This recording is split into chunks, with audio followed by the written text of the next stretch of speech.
మీరు competitive exams కి prepare అవుతున్నారా? మీరు మంచి ఆన్లైన్ కోచింగ్ కోసం ఎదురు చూస్తున్నారా?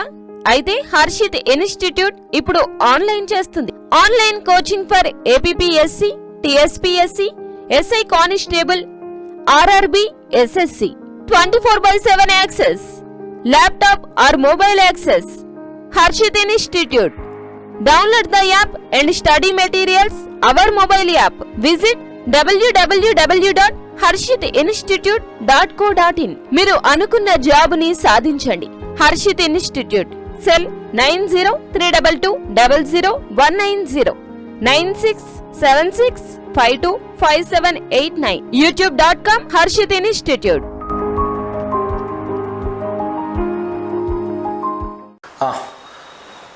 సో మనం ఇక్కడ డీల్ చేసిన ఇష్యూస్ అండి. రేపు అశోక్ సార్ చూడు ఈ పాటలు ఏంటి. ఓకే, ఇక్కడ మనం డీల్ చేసిన ఈ ఇష్యూస్ వచ్చి రాయలసీమ మహాసభల దాకా కంప్లీట్ చేసాము. దీని తర్వాత ఏంటంటే ఇక్కడ మనం ఆల్రెడీ ఇప్పుడు దాకా చెప్పుకున్న దాన్ని బట్టి మీ అందరికీ క్లారిటీగా అర్థమై ఉంటుంది. అదేంటంటే ఇక్కడ 3 sets ఆఫ్ పీపుల్ ఉన్నారండి. ఒకళ్ళేమో తమిళియన్స్, అలాగే రెండో వాళ్ళు తెలుగు వాళ్ళు మళ్ళీ 2 రకాలు. ఒకళ్ళేమో కోస్తాంధ్ర నాయకులు, ఇంకోళ్ళేమో ఇప్పుడు రాయలసీమ నాయకులు.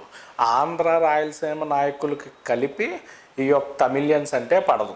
అలాగే మళ్ళీ ఇప్పుడు ఆంధ్ర రాయలసీమలో ఇటు ఆంధ్ర నాయకులు అంటే ఇప్పుడు రాయలసీమ నాయకులకి నచ్చట్లేదు. ఎందుకంటే అన్నీ కూడా వీళ్ళే పట్టుకెళ్ళిపోతున్నారు, మేమంతా అండర్ డెవలప్డ్ అని చెప్పేసి ఒక ఫీలింగ్ వీళ్ళకి బాగా ఉండిపోయింది. అందువల్ల ఆంధ్ర నాయకులు అంతా కూడా ఇప్పుడు ఆంధ్ర నాయకుల్ని ఇటు వ్యతిరేకిస్తూ తెలంగాణ ఇటు మన ఇప్పుడు రాయలసీమ నాయకులు ఉన్నారు. అందుకే ఏమైందంటే ఇంకెలాగుంటే ఇప్పుడు కుదరదు అని చెప్పేసి ఆంధ్ర రాయలసీమ నాయకులు ఇద్దరిని కూర్చోబెట్టి మద్రాసులో ఒక ఒప్పందం చేశారు. ఆ యొక్క ఒప్పందాన్నే శ్రీబాగ్ ఒప్పందం అంటాం, శ్రీబాగ్ ప్యాక్ట్.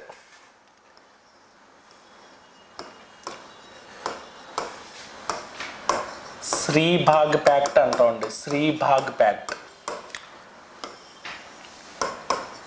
నవంబర్ 16 శ్రీబాగ్ ఒప్పందం అంటామండి. ఈ యొక్క శ్రీబాగ్ ఒప్పందం గురించి ఒక్కసారి మీకు ఎక్స్ప్లెయిన్ చేస్తాను. ఇది చాలా చాలా ఇంపార్టెంట్.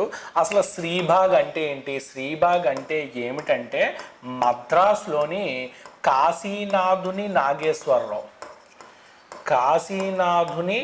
నాగేశ్వరరావు గారి వాళ్ళ ఇల్లు అండి. It is a house name అండి. హౌస్ నేమ్ ఇప్పుడు శ్రీనిలయం అని చెప్పేసి పెట్టుకుంటూ ఉంటారు. వెంకటేశ్వర నిలయం, శ్రీ నిలయం ఇలా మనం పెట్టుకుంటాం కదా. అలాగే శ్రీబాగ్ నిలయం అని చెప్పేసి వాళ్ళ యొక్క ఇంటి పేరండి. ఇంటి పేరు కాదు, సారీ, ఇల్లు పేరండి. ఇంటి పేర్లు వేరు, ఇల్లు పేర్లు వేరు. శ్రీబాగ్ నిలయం. శ్రీబాగ్ అనేది మద్రాసులో కాశీనాథుని నాగేశ్వరరావు గారి ఇల్లు. ఈ ఇంట్లో మన ఆంధ్ర నాయకుల్ని మన రాయలసీమ నాయకుల్ని కలిపి కూర్చోబెట్టి ఇద్దరిని ఒక ఒప్పందం చేశారు. ఇదే ఫేమస్ శ్రీబాగ్ ఒప్పందం. శ్రీబాగ్ ఒప్పందంలో ఉన్న ఇంపార్టెంట్ పాయింట్స్ చెప్తాను. ఇంపార్టెంట్ పాయింట్స్ ఏంటంటే అన్నిటికన్నా ఇంపార్టెంట్ పాయింట్ వీళ్ళకి క్యాపిటల్ ఆర్ హైకోర్టు ఒకటి వీళ్ళకి కంపల్సరిగా ఇవ్వాలి. ఎప్పుడు మేమిద్దరం కలిసి ఇప్పుడు ఆంధ్ర రాయలసీమ ఈ యొక్క ఒప్పందం ఇప్పుడు అయిపోయాక ఆంధ్ర రాయలసీమ నాయకులు కలిసిపోతారు. వీళ్ళిద్దరూ ఇప్పుడు మనకు కలిసిపోయి తమిళియన్స్ మీద బ్రిటిష్ వాళ్ళ మీద పోరాడి సొంతంగా స్టేట్ సంపాదించాక స్టేట్ వచ్చేసాక వీళ్ళకి అంటే రాయలసీమ వాళ్ళకి ఒక ఆ క్యాపిటల్ కానీ హైకోర్టు కానీ ఇవ్వాలి. సో హైకోర్టు కానీ ఇప్పుడు మన జగన్మోహన్ రెడ్డి ప్రభుత్వం కూడా అదే చేస్తుందండి. శ్రీబాగ్ ఒప్పందాన్ని దృష్టిలో పెట్టుకుని జ్యుడిషియల్ క్యాపిటల్ కింద ఇక్కడ కర్నూలుని డిక్లేర్ చేసింది. అందుకే హైకోర్టు ఇప్పుడు మనకి గుంటూరులో ఉంది. గుంటూరులో ఉన్నా కూడా ఇప్పుడు అది ఎక్కడికి తరలించబోతున్నారంటే ఆ కర్నూలుకి తరలించబోతున్నారు. ఎందుకు అంటే మనకి స్టార్టింగ్లో మన యొక్క ఫస్ట్ క్యాపిటల్ ఏంటంటే ఆ కర్నూలు అండి.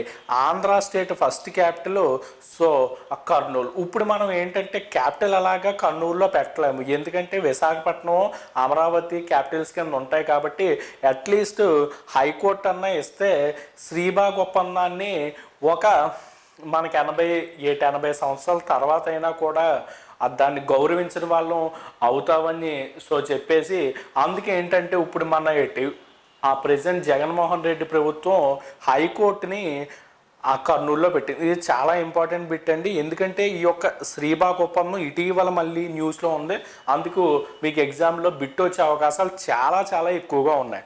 ఇంకో పాయింట్ ఏంటంటే యూనివర్సిటీ వీళ్ళకి ఒక యూనివర్సిటీ ఎందుకు ఇమ్మన్నారో, యూనివర్సిటీ అంటే మీకు ఇప్పటికే గుర్తొచ్చేసి ఉండాలి. అదేంటండి యూనివర్సిటీ ఏంటంటే ఇక్కడ 1926లో ఆంధ్ర యూనివర్సిటీని ఆ విజయవాడలో ఎస్టాబ్లిష్ చేశారు. 1930లో ఏమో విశాఖపట్నానికి షిఫ్ట్ చేశారు, కానీ ఇది యాక్చువల్గా అనంతపురానికి షిఫ్ట్ అవ్వాలి. అనంతపురానికి షిఫ్ట్ అయ్యే ఈ టైంలో మన వాళ్ళు ఇన్ఫ్లుయెన్స్ చేసి వైజాగ్ తెచ్చేసుకున్నారు కాబట్టి ఇక్కడ రాయలసీమ నాయకులు నష్టపోయారు. కాబట్టి అందుకు వీళ్ళకి ఏమన్నారంటే యూనివర్సిటీ కూడా ఇమ్మని అడిగారు. అలాగే మనం యూనివర్సిటీ కూడా ఇచ్చామండి. Shri Venkateswara university SVU, Shri Venkateswara university అండి తిరుపతిలో ఉంటుంది. శ్రీ పద్మావతి యూనివర్సిటీ అలిపిరి. సో ఇవన్నీ యూనివర్సిటీస్ కూడా మీకు ఎందుకు ఎస్టాబ్లిష్ చేశారు, శ్రీ వెంకటేశ్వర యూనివర్సిటీ తిరుపతిలోనే ఎందుకు పెట్టారు అని చెప్పేసి అడిగితే దానికి శ్రీబాగ్ ఒప్పందం ప్రధానమైన కారణం. ఇంకోటి ఏంటంటే థర్డ్ పాయింట్, ఇప్పుడు ఎమ్మెల్యే సీట్లో అండి శాసనసభ ఇప్పుడు స్థానాల్లో ఇంపార్టెన్స్ ఇవ్వాలన్నారు. అయితే ఈ పాయింట్ ఏమీ పట్టించుకోకలేదండి, ఎందుకంటే శాసనసభ ఇప్పుడు స్థానాల్లో ప్రాతినిధ్యం అనేది సో కుదరదు, ఎందుకంటే మీకు ఎక్కువ మంది జనాభా ఉంటే ఎమ్మెల్యేలు ఎక్కువ ఉంటారు తప్ప అందులో పెద్ద ఇంపార్టెన్స్ ఏం లేదు. అయితే మీరు ఈ పాయింట్ ఇప్పుడు ఎలా అర్థం చేసుకోవాలంటే మంత్రి పదవులు ఇచ్చేటప్పుడు అన్నీ కూడా కొన్ని ఈక్వేషన్స్ ఉంటాయండి, క్యాస్ట్ అలాగే అక్కడ ఉన్న ప్లేసు ఇవన్నీ కూడా చూసుకుని ఇస్తూ ఉంటారు. అలాగే ఇస్తూ ఉన్నప్పుడు ఈక్వేషన్స్లో మా యొక్క రాయలసీమ వాళ్ళకి ఎక్కువ పదవులు ఇమ్మని చెప్పేసి అడిగారు. అయితే ఇలాగా ఇప్పుడు అడిగారు, కానీ వీళ్ళ దాంట్లో ఏంటంటే మంత్రులే కాకుండా ఇప్పుడు సీఎంలే ఎక్కువ మంది వచ్చారండి. మనకి రాజశేఖర్ రెడ్డి, చంద్రబాబు నాయుడు, కిరణ్ కుమార్ రెడ్డి, అలాగే ఇప్పుడు దామోదర్ సంజీవయ్య, వీళ్ళంతా కూడా ఇప్పుడు రాయలసీమ చెందిన నాయకులే చెప్పాలంటే. ఇన్ఫ్యాక్ట్ ఆ కోస్తాంధ్ర కన్నా మనకు సీఎంలు ఎక్కువగా ఇప్పుడు రాయలసీమ నుండే వచ్చారు. ఇంకో పాయింట్ అండి, అలాగే ఫోర్త్ పాయింట్ ఏంటంటే ఇప్పుడు ఇరిగేషన్ ప్రాజెక్ట్స్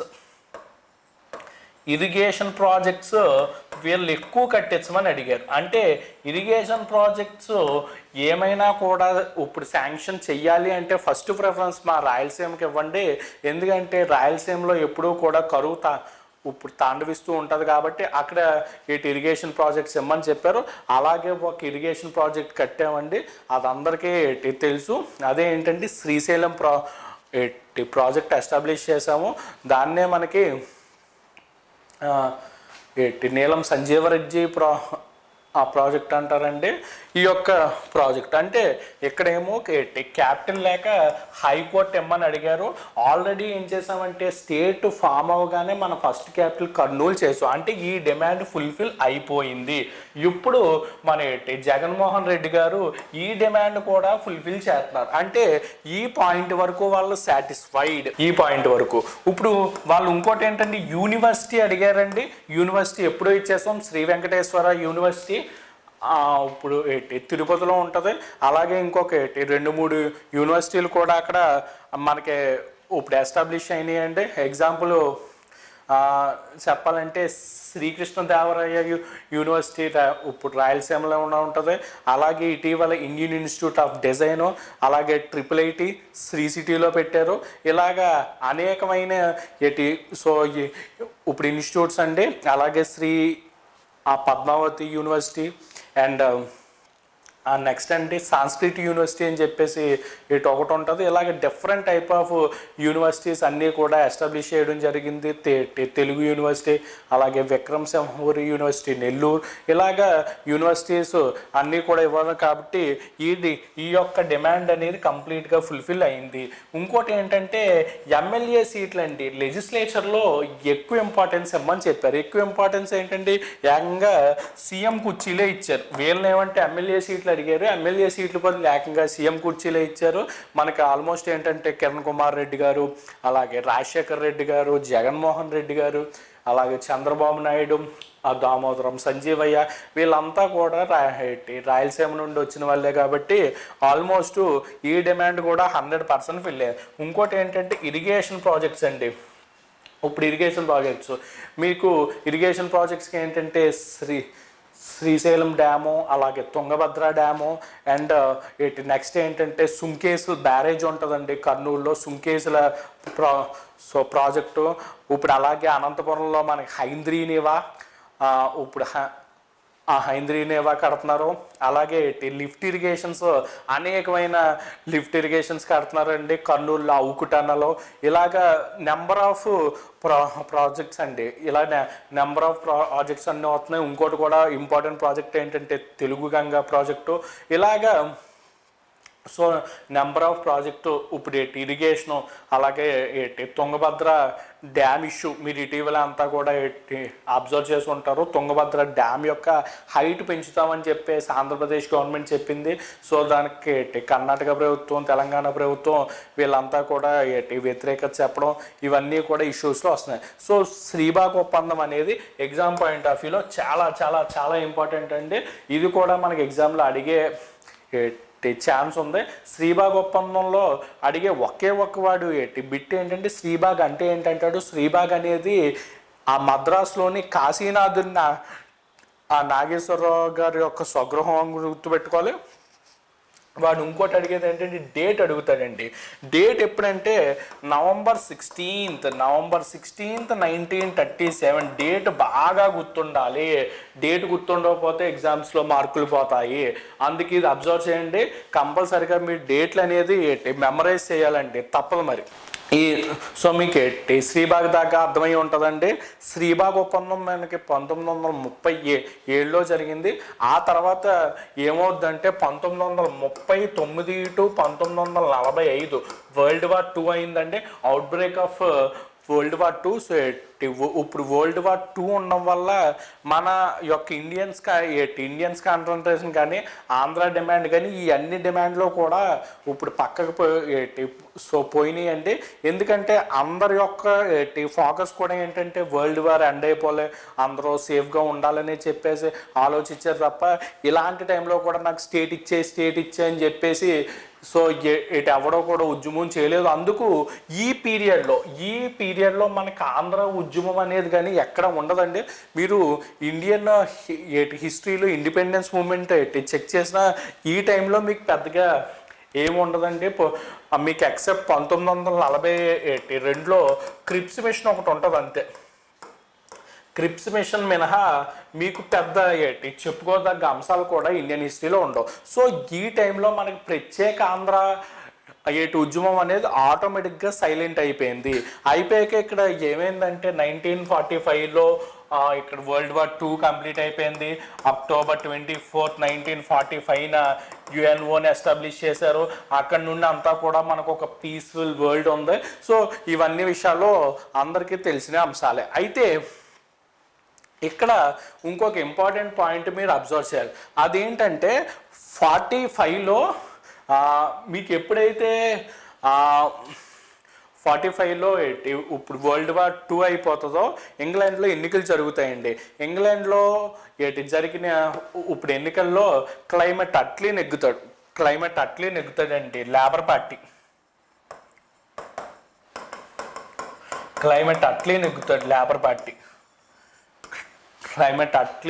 ఇప్పుడు labour party he becomes the PM of England అండి. ఇంగ్లాండ్కి పిఎం అవుతాడు 1945లో. అట్లీ ఎప్పుడైతే ఇంగ్లాండ్ ఇప్పుడు ప్రధానమంత్రి అవుతాడో అట్లీ యొక్క ఫస్ట్ మాట ఏంటంటే India will be set free with in 3 years అంటాడండి. సో మీరు కరెక్ట్గానే అన్నారు, ఇండియాకి ఇండిపెండెన్స్ 3 yearsలో ఇస్తాం అన్నాడు. అంటే ఇప్పుడు 1945 నుండి 3 years అంటే 1947. అయితే అందరికీ ఒక డౌట్, సార్ మరి 3 years అని అట్లీ చెప్తే 47 కల్లా ఇండిపెండెన్స్ ఎలా వచ్చేసింది అంటాడు. అప్పుడు అక్కడ అట్లీ ఏం చేస్తాడంటే 1945లో ఇండిపెండెన్స్ ఇచ్చేస్తామని చెప్తాడు. ఇండిపెండెన్స్ ఇచ్చేస్తామని ఎప్పుడైతే చెప్పాడో ఆ ఇండిపెండెన్స్ ఇండియా పాకిస్తాన్ డివైడ్ చేయాలి కాబట్టి అక్కడ ఇప్పుడు అధికారిని పంపుతారు. అతన్నే లార్డ్ మౌంట్ బ్యాటన్ అంటాం. ఇవన్నీ ఇండియన్ హిస్టరీలో వస్తాయండి. ఒక్కసారి మీరు ఇండియన్ హిస్టరీ ఇప్పుడు బుక్ ఓపెన్ చేసి క్లియర్ కట్గా చదువుకుంటే నేను చెప్పే క్లాస్లో ఉన్న ప్రతి అంశం కూడా మీకు క్షుణ్ణంగా అర్థమవుతుంది. లార్డ్ మౌంట్ బ్యాటన్ వస్తాడండి. లార్డ్ మౌంట్ బ్యాటన్ అనేవాడు ఒక యంగ్ ICS అధికారి అండి. అది సో మీకు అర్థమయ్యేలా చెప్పాలంటే ఒక IAS అధికారి. ఈ యొక్క IAS అధికారి వచ్చి ఏం చేస్తాడంటే 3 yearsలో చేయాల్సిన పని 2 yearsలో కంప్లీట్ చేసి వెళ్ళిపోతాడు. అందుకే ఇండియా పాకిస్తాన్కి గొడవ, ఇండియా చైనాకి గొడవ, ఈ మధ్యన అయితే ఇండియా ఇప్పుడు ఆ నేపాల్కి కూడా గొడవ వస్తుంది. ఇవి ఎందుకు గొడవలు వస్తున్నాయంటే ప్రధానమైన కారణం ఇదే. ఏం కారణం ఏంటంటే Lord Mountbatten there is no scientific division of India Pakistan. It was completely unscientific and unbrutal division. So ఎటువంటి ప్లానో లేకుండా దాన్నే మౌంట్ బ్యాటన్ ప్లాన్ అంటారు, డిక్కీ బర్డ్ ప్లాన్ అంటారు. సో ఈ ప్లాన్ ప్రకారం ఇండియా పాకిస్తాన్ని డివైడ్ చేశారు. ఓకే, సో అవన్నీ ఇండియన్ హిస్టరీ అంశాలండి, మీరు అక్కడ చెక్ చేసుకోండి. సో అయితే ఇప్పుడు ఏమైందంటే అట్ లాస్ట్ 1947లో ఇండియాకి ఇండిపెండెన్స్ వచ్చేసింది. సో మీకు ఎప్పుడైతే ఇండియాకి ఇండిపెండెన్స్ వచ్చిందో మన వాళ్ళు ఇక్కడ 1937లో శ్రీబాగ్ ఒప్పందం అయిందండి, శ్రీబాగ్ ప్యాక్ట్ అయింది. అప్పుడు నుండి 47 దాకా కామ్గా ఉన్నారు. ఎందుకు అంటే 2 reasons. ఒకటి ఏంటి, వరల్డ్ వార్ టూ వల్ల. ఇప్పుడు ఇంకో రీజన్ ఏంటి, ఇండిపెండెన్స్కి ఎక్కువ ఇంపార్టెన్స్ ఇచ్చారు. వీళ్ళు ఏమనుకున్నారంటే ఇప్పుడు ఇండిపెండెన్స్ వచ్చేస్తే నెహ్రూ ఇప్పుడు మనోడే కాబట్టి వెంటనే ఫైల్ మీద సంతకం పెట్టేస్తాడు, వెంటనే ఇప్పుడు సపరేట్ స్టేట్ వచ్చేస్తుంది. సో బ్రిటిష్ వాళ్ళతో స్టేట్ గురించి పోరాడే కన్నా జాతీయ నాయకులతో కలిసి ఇండిపెండెన్స్ గురించి పోరాడితే స్టేట్ కూడా ఆటోమేటిక్గా ఇండిపెండెన్స్తో పాటు వచ్చేస్తుందని మన ఆంధ్ర వాళ్ళు భావించారు. అందుచేతన మన వాళ్ళు ఏం చేశారంటే ఇప్పుడు అంతా కూడా ఇండిపెండెన్స్కి ఎక్కువగా సపోర్ట్ చేసి అందరూ కూడా ఇండిపెండెన్స్ తెప్పించారు. అయితే ఇప్పుడు ఇంకేట అసలైన స్టోరీ స్టార్ట్ అయింది. ఈ స్టోరీ ఏంటంటే అండి, ఒకరోజు ఈ ఇండిపెండెన్స్ అంతా వచ్చేసాక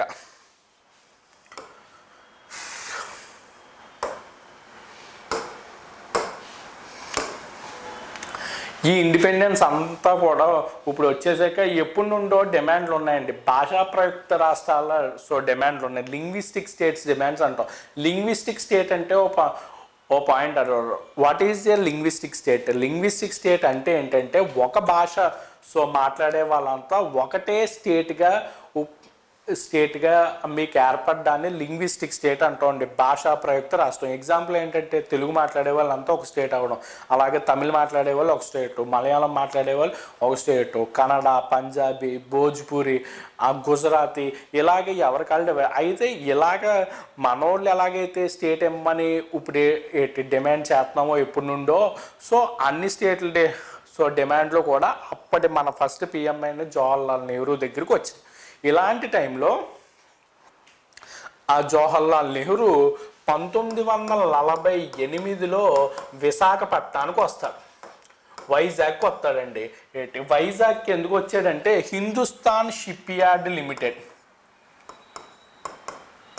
హిందుస్థాన్ షిప్ యార్డ్ లిమిటెడ్ అండి, ఇండియాలోనే మొట్టమొదటి షిప్ యార్డు, అతిపెద్ద షిప్ యార్డ్ అయిన హిందుస్థాన్ షిప్ యార్డ్ లిమిటెడ్లో మొట్టమొదట షిప్ తయారు చేస్తారు. ఆ యొక్క షిప్ పేరే Jala Usha was the first ship which was manufactured in Hindustan shipyard limited. Hindustan shipyard లిమిటెడ్ని మీకు ఎన్నాళ్ళలో సింధియా స్టీమ్ నావిగేషన్ కంపెనీ అంటారు. సింధియా స్టీమ్ నావిగేషన్ కంపెనీ మనకు ఆ వైజాగ్లో సింధియా అని చెప్పేసి ఒక ప్లేస్ కూడా ఉంటుంది. సో వైజాగ్ వాళ్ళకి, విజయనగరం వాళ్ళకి నేను చెప్పే ఈ పాయింట్ అందరికీ కూడా ఇప్పుడు అవగాహన ఉంటుందండి. సింధియా స్టీమ్ నావిగేషన్ కంపెనీని ఇండిపెండెన్స్ వచ్చాక హిందుస్థాన్ షిప్ యార్డ్ లిమిటెడ్ చేశారు. హిందుస్థాన్ షిప్ యార్డ్ లిమిటెడ్లో తయారు చేసిన మొట్టమొదటి షిప్ జలవోష. అయితే ఈ యొక్క జలవోష యొక్క రిబ్బన్ కటింగ్కి మన జవహర్లాల్ నెహ్రూని ఇన్వైట్ చేశారు, ఎందుకంటే అతనే పిఎం కాబట్టి. అయితే ఇతను వచ్చాడు, షిప్ ఏమో రిబ్బన్ కటింగ్ చేశాడు, ఉషాకి రిబ్బన్ కటింగ్ అయింది. అయిపోయాక ఇప్పుడు ఏం చేస్తారంటే షిప్లో ఉంటారు. షిప్లో ఉన్నప్పుడు మన ఆంధ్ర నాయకులు అంతా వెళ్ళి, సార్ నెహ్రూ గారు ఇప్పుడు మాది ఒక చిన్న డిమాండ్ అండి, మీరు మాకు సపరేట్ స్టేట్ ఇస్తారా ఎవరా, ఇవ్వకపోతే ఇక్కడ నుండి మీకు షిప్లోంచి గెంటేస్తామని చెప్పేసి అంటారు. పాపం జవహర్లాల్ నెహ్రూ చాలా భయపడి ప్రాణాలతో ఎలాగైనా తప్పించుకోవాలని చెప్పేసి, ఒరే బాబు నన్ను గేట్ వదిలేసేయండి, నేను కరెక్ట్గా ఢిల్లీ వెళ్ళగానే మీ ఫైల్ మీద సంతకం పెట్టేస్తాను, మీకు ఇప్పుడు సపరేట్ స్టేట్ వచ్చేద్ది, నేను ఢిల్లీ వెళ్ళగానే మీకు ఒక తీపి కౌరు ఒక మిఠాయిలు పంపిస్తానని చెప్పేసి అక్కడ నుండి ఎస్కేప్ అవుతాడు. ఇప్పుడు గేట్ ఎస్కేప్ అయితే ఏమవుతుందంటే ఆ పాపం మనోళ్ళు ఆ యొక్క లడ్డూల గురించి అలాగే వెయిట్ చేస్తూ ఉంటారు. ఇదే టైంలో ఆ యొక్క జవహర్లాల్ నెహ్రూ ఏ స్టేట్లోకి వెళ్ళినా ఇదే డిమాండ్ అండి, ఇటువంటి డిమాండ్. ఏ బాంబాయి వెళ్ళాడు అనుకో, గుజరాతీ వాళ్ళు వచ్చి సార్ మాకు స్టేట్ కావాలి. అలాగే మనకేంటంటే బెంగాల్ వెళ్ళాడు అనుకోండి, అస్సామీ వాళ్ళు వచ్చి ఇప్పుడు ఆ స్టేట్ కావాలి. ఇలాగేంటంటే ఈ యొక్క డిమాండ్స్ ఎక్కువైపోయినాయి. ఈ డిమాండ్స్ని ఎలాగైనా ఇప్పుడు పరిష్కరించాలని చెప్పేసి ఒక కమిటీని అపాయింట్ చేశారు. ఆ యొక్క కమిటీస్ ఏంటో చూద్దాం. సో ఇప్పుడు అన్నిటికన్నా ఫస్ట్ కమిటీ ఏంటంటే ఎస్కే దార్ కమిషన్.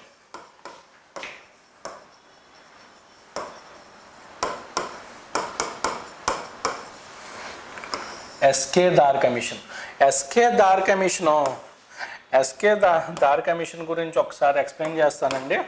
ఇక్కడ ఎస్కే దార్ ఈ యొక్క ఇక్కడ ఎస్కే దార్, ఇంతకీ ఎస్కే దార్ ఎవరంటే he is a ex retired judge of Allahabad high court. Allahabad high court మాజీ ప్రధాన న్యాయమూర్తి అయిన ఎస్కే దార్ అధ్యక్షతన ఒక కమిటీ వేశారు. ఈ యొక్క కమిటీ ఎందుకు వేశారు? To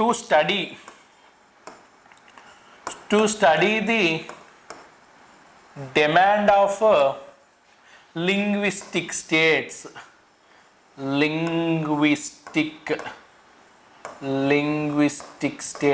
to study the demand of linguistic states అంటే ఏంటంటే భాషా ప్రయుక్త రాష్ట్రాలు.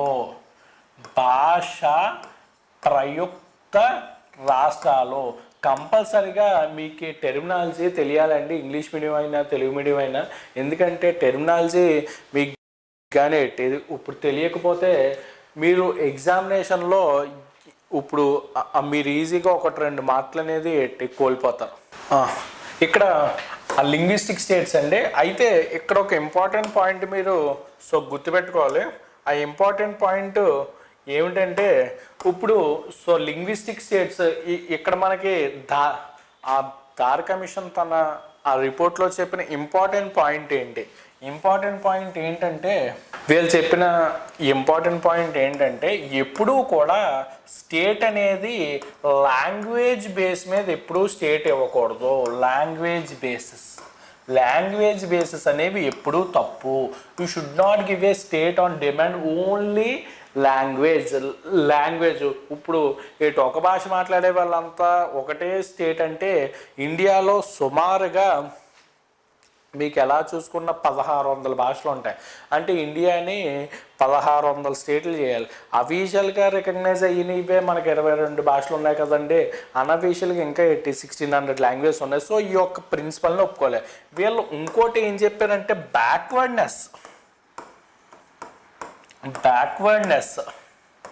అంటే అండర్ డెవలప్మెంట్ అండి. స్టేట్ వీళ్ళకి బాగా డెవలప్ అవ్వలేదు, వీళ్ళకి ప్రత్యేకమైన స్టేట్ ఇస్తే కానీ వీళ్ళు డెవలప్ అవ్వరు అని భావించినప్పుడు మాత్రమే సపరేట్ స్టేట్ అనేది ఇవ్వాలి. కానీ అంతే తప్ప ఉత్తినే వీళ్ళకి ఏదో లాంగ్వేజ్ వీళ్ళంతా హిందీ మాట్లాడుతున్నారు కదా, తెలుగు మాట్లాడుతున్నారు కదా, సో మలయాళం మాట్లాడుతున్నారు కదా, ఇచ్చేయండి అనేది మాత్రం కరెక్ట్ కాదు అని చెప్పేసి SK Dar commission has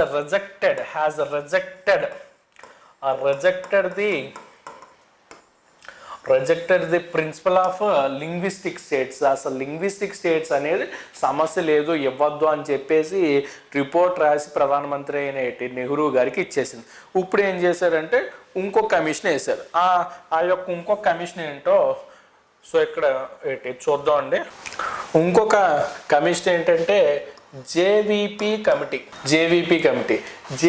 committee ఏంటంటే ఇక్కడ మీరు గుర్తుపట్టుకోవాల్సిన సో ఫస్ట్ పాయింట్ ఏంటంటే జే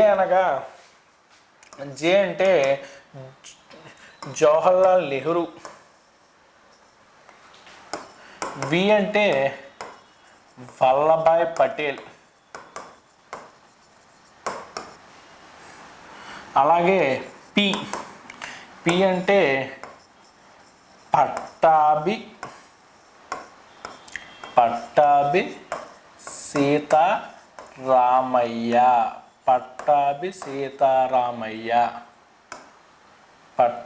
సీతారామయ్య. ఇది జేవీపీ అంటే అర్థం అండి. జేవీపీకి అర్థమైతే ఇది. ఈ పాయింట్స్ కూడా మనకి ఎగ్జామినేషన్లో ఎక్కువగా అడుగుతూ ఉంటాడు. జేవీపీ కమిటీలో సభ్యులు కానివారు ఎవరా ఇప్పుడు అనేసి కూడా అడుగుతూ ఉంటారు. సో జేవీపీ రిపోర్ట్ గురించి చెప్పేటప్పుడు ఒక హిస్టారికల్ పాయింట్ చెప్పాలి. అదేంటంటే INC meetings. Every year INC సమావేశాలు మనకి ఇప్పుడు జరుగుతూనే ఉంటాయి. అది ఇండియన్ హిస్టరీలో చెప్తారు. ఐఎన్సీ మీటింగ్ ఇప్పుడు 1948లో అంటే ఇండిపెండెన్స్ వచ్చాక మొట్టమొదటి ఐఎన్సీ సమావేశం మీకు ఎక్కడ జరిగిందంటే జైపూర్లో జరిగిందండి. జైపూర్లో జరిగిన సమావేశానికి అధ్యక్షత వహించింది ఎవరు అంటే మన పట్టాభి సీతారామయ్య. జేవీపీ రిమోట్లో ఇప్పుడు మనకు అధ్యక్షత వహించింది ఎవరంటే సో ఇక్కడ పట్టాభి సీత. ఇది కూడా ఇంపార్టెంట్ బిట్ అండి. మన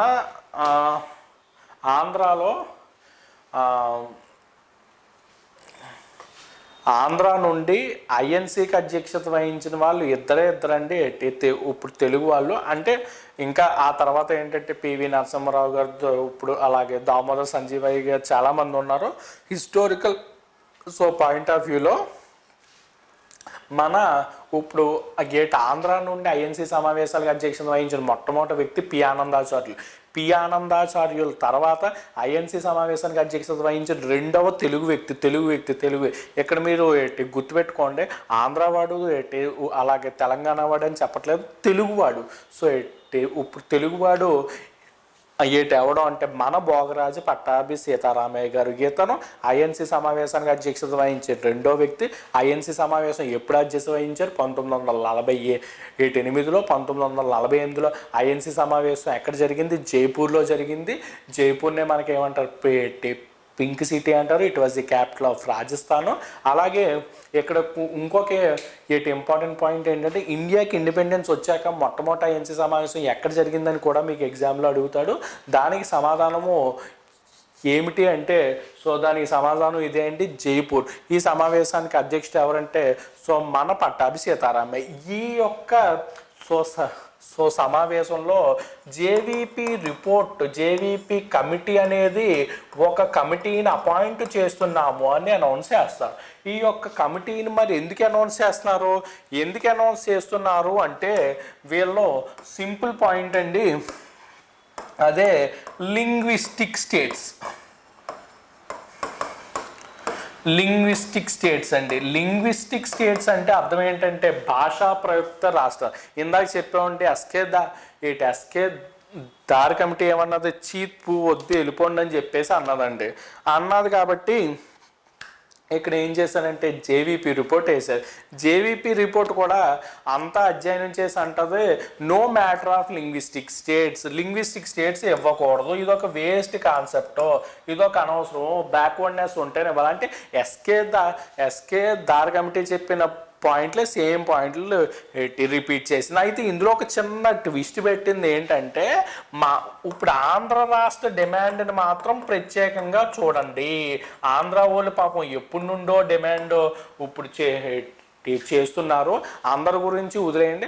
ఆంధ్ర డిమాండ్ మాత్రం ప్రత్యేక కోణంలో హ్యుమానిటీ యాంగిల్లో కొంత చూసి ఏమన్నా ఫీజిబిలిటీ ఉంటే ఎవరికే ఇవ్వద్దు, కానీ కేవలం ఆంధ్ర వాళ్ళకి మాత్రమే ఇమ్మని మన Pattabhi Sitaramayya through JVP report చెప్పించినప్పుడు ఏమైంది మరి ఇక్కడ ఏం జరిగిందంటే అండి, మీరు అబ్జర్వ్ చేయవలసింది ఇక్కడ ఒక ఇంపార్టెంట్ ఇష్యూ ఒకటి గుర్తుపెట్టుకోవాలి. అదేంటంటే మద్రాసు సిటీ ఒకవేళ ఆంధ్ర వాళ్ళు కానీ మద్రాస్ సిటీని ఇప్పుడు వదిలేసుకున్నట్లయితే మేము మీకు సపరేట్ స్టేట్ ఇవ్వడానికి రెడీ అని చెప్పేసి సూచనప్రాయంగా మనకి జేవీపీ రిపోర్ట్ చెప్తుంది. మనకి ఇప్పుడు ఇండియా మ్యాప్ సుమారుగా ఎలా ఉంటుందండి, ఇప్పుడు ఆంధ్ర అనేది ఇలా ఇక్కడ దాకా, ఇక్కడ మద్రాసు ఉంటుంది. ఇప్పుడు మన వాళ్ళు డిమాండ్ ఏంటంటే ఇక్కడ దాకా ఇచ్చేమన్నాం, ఇప్పుడు ఇదంతా ఆంధ్ర చేయండి అని అడిగాం. అయితే వాళ్ళు ఏమన్నారంటే ఇక్కడ దాకా కుదరదు, ఇక్కడ దాకా ఇస్తాం అంటే మద్రాస్ సిటీని వదిలేసుకోవాలి మీరు, ఒకవేళ మీరు సో ఇప్పుడు అల్టిమేట్గా అయితే అదే జరిగిందంటే మద్రాస్ సిటీ మనకు రావాలి, మద్రాస్ మన క్యాపిటల్ అవ్వాలి. అయితే కొన్ని అనివార్య కారణాల వల్ల, స్పెషల్ స్టేట్ డిమాండ్ వల్ల, అలాగే ఏంటంటే తమిళియన్స్ చాలా గట్టిగా ఇప్పుడు పోరాడడం వల్ల ఫైనల్గా మనకి జరిగింది ఏమిటి అంటే, ఇక్కడ ఇప్పుడు మనం మద్రాస్ నగరాన్ని అనే దాన్ని కంప్లీట్గా కోల్పోయాం. అయితే ఈ పాయింట్లన్నీ మీకు అర్థమై ఉంటుందండి. SK Dar committee has rejected the basis of forming the states on linguistic basis. భాషా ప్రయుక్త రాష్ట్రాల డిమాండ్ని ఎస్కే దార్ కమిటీ తిరస్కరించింది. మరి జేవీపీ రిపోర్ట్ ఏముంది?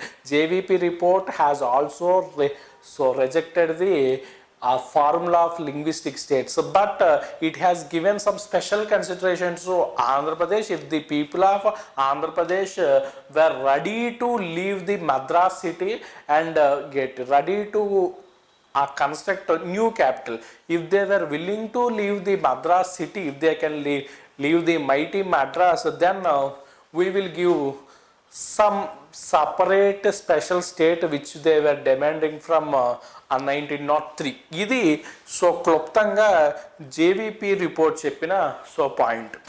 ఇప్పుడు ఏమైందో చూద్దామండి. ఇక్కడ ఏమైందంటే జవహర్లాల్ నెహ్రూ వచ్చాడు, ఏమీ చేయలేకపోయాడు. అలాగే దార్ కమిటీ ఏం చేయలేకపోయింది. జేవీపీ రిపోర్ట్ మన పట్టాభి సీతారామయ్య చాలా ట్రై చేశాడు, అయినా కూడా ఏమీ ఇప్పుడు వర్కౌట్ అవ్వలేదు. అందుకోసం ఇప్పుడు మన దగ్గరికి ఒక ఆయన వస్తాడండి. ఇక్కడ ఇదంతా ఎక్స్ప్లెయిన్ చేసే ముందు మీకు ఒక సింపుల్ క్వశ్చన్ అండి. అదేంటంటే, who was the first person from Andhra to do fast and to death for separate Andhra state? Andhra రాష్ట్ర అవతరణ కోసం ఆమరణ నిరాహార దీక్ష చేసిన మొట్టమొదటి వ్యక్తి ఎవరు? ఇది నా క్వశ్చన్ అండి. అనేక సార్లు ఎగ్జామ్లో వచ్చిన క్వశ్చన్. అయితే పాప అందరూ నేను ఈ క్వశ్చన్ చెప్పడం కంప్లీట్ చేసే ముందే టంగుటూరి ప్రకాశం పంతులు అని చెప్పేసి అరుస్తూ ఉండొచ్చు ఇంథూజిజంతో. అయితే ఏంటంటే అది తప్పు. ప్రత్యేక ఆంధ్ర కోసం మొట్టమొదటిసారిగా ఫాస్ట్ అండ్ టు డెత్ ఆమరణ నిరాహార దీక్ష చేసిన మొట్టమొదటి వ్యక్తి ఎవరంటే గొల్లపూడి సీతారాం. గొల్లపూడి సీతారామ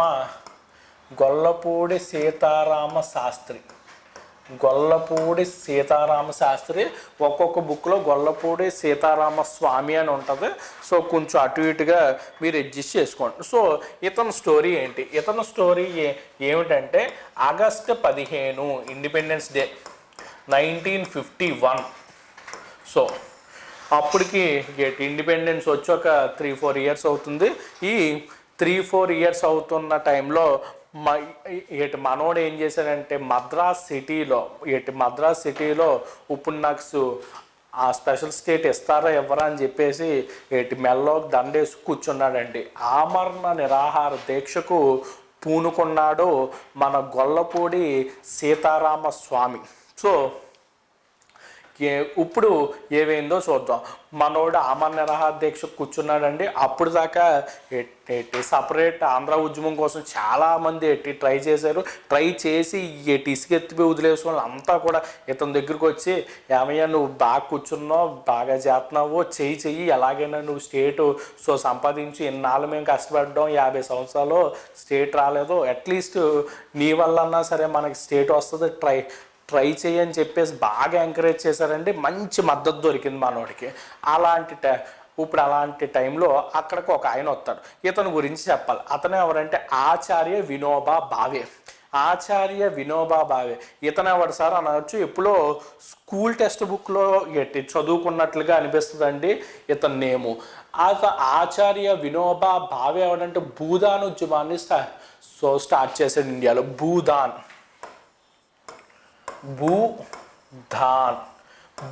మూమెంట్ని స్టార్ట్ చేశాడు. భూదాన్ మూమెంట్ అంటే ఏంటంటే బాగా డబ్బున్న వాళ్ళ దగ్గరికి వెళ్ళి, అప్పుల్లో ఇప్పుడు డబ్బులు అంటే ఏంటంటే లిక్విడ్ క్యాష్ ఏమి ఉండేది కాదు, భూమి. సో మీకు ఎన్ని ఎకరాలు ఉంటే అంత మీ డబ్బున్న వాళ్ళ దగ్గర లెక్క. ఇలాగ ఏం చేసేవాడంటే డబ్బున్న వాళ్ళు అందరి దగ్గరికి వెళ్ళి, సార్ నేను ఇలాగే పేదలకి మొత్తం భూమి పంచి పెడుతున్నానండి, మీ దగ్గర ఎక్సెస్ ల్యాండ్ ఏమన్నా ఉంటే నాకు ఇవ్వండి అని అడిగి, అలాగ అందరి దగ్గర ఒక 5 ఎకరాలు 10 ఎకరాలు 6 ఎకరం అలాగా బోళ్ళంత ల్యాండ్ని కలెక్ట్ చేసి ఏమీ లేని పేదలకు పంచిపెట్టేవాడు. మొట్టమొదటిసారిగా భూదాన్ ఉద్యమాన్ని ఎక్కడ ప్రారంభించాడంటే మన ఇప్పుడు నల్గొండ జిల్లాలోని పోసంపల్లి అండి. ఇది కూడా చాలా ఇంపార్టెంట్. అనేక సార్లు అడిగేవాడు ఉమ్మడి ఆంధ్రప్రదేశ్లో. ఇప్పుడు పెద్దగా అడగట్లుగా నేను డిఎస్సి స్కూల్ టెక్స్ట్ బుక్లో ఇప్పటికీ ఆ పాయింట్ ఉంటుందండి. భూదాన్ ఉద్యమం ఎక్కడ ప్రారంభమైందంటే పోసంపల్లి అండి. మనకి ఏంటంటే చీరల కాట్లకి కూడా చాలా ఫేమస్. అదేంటంటే నల్గొండ జిల్లాలోని పోచంపల్లి అండి, ఇప్పుడు తెలంగాణలో ఉంది.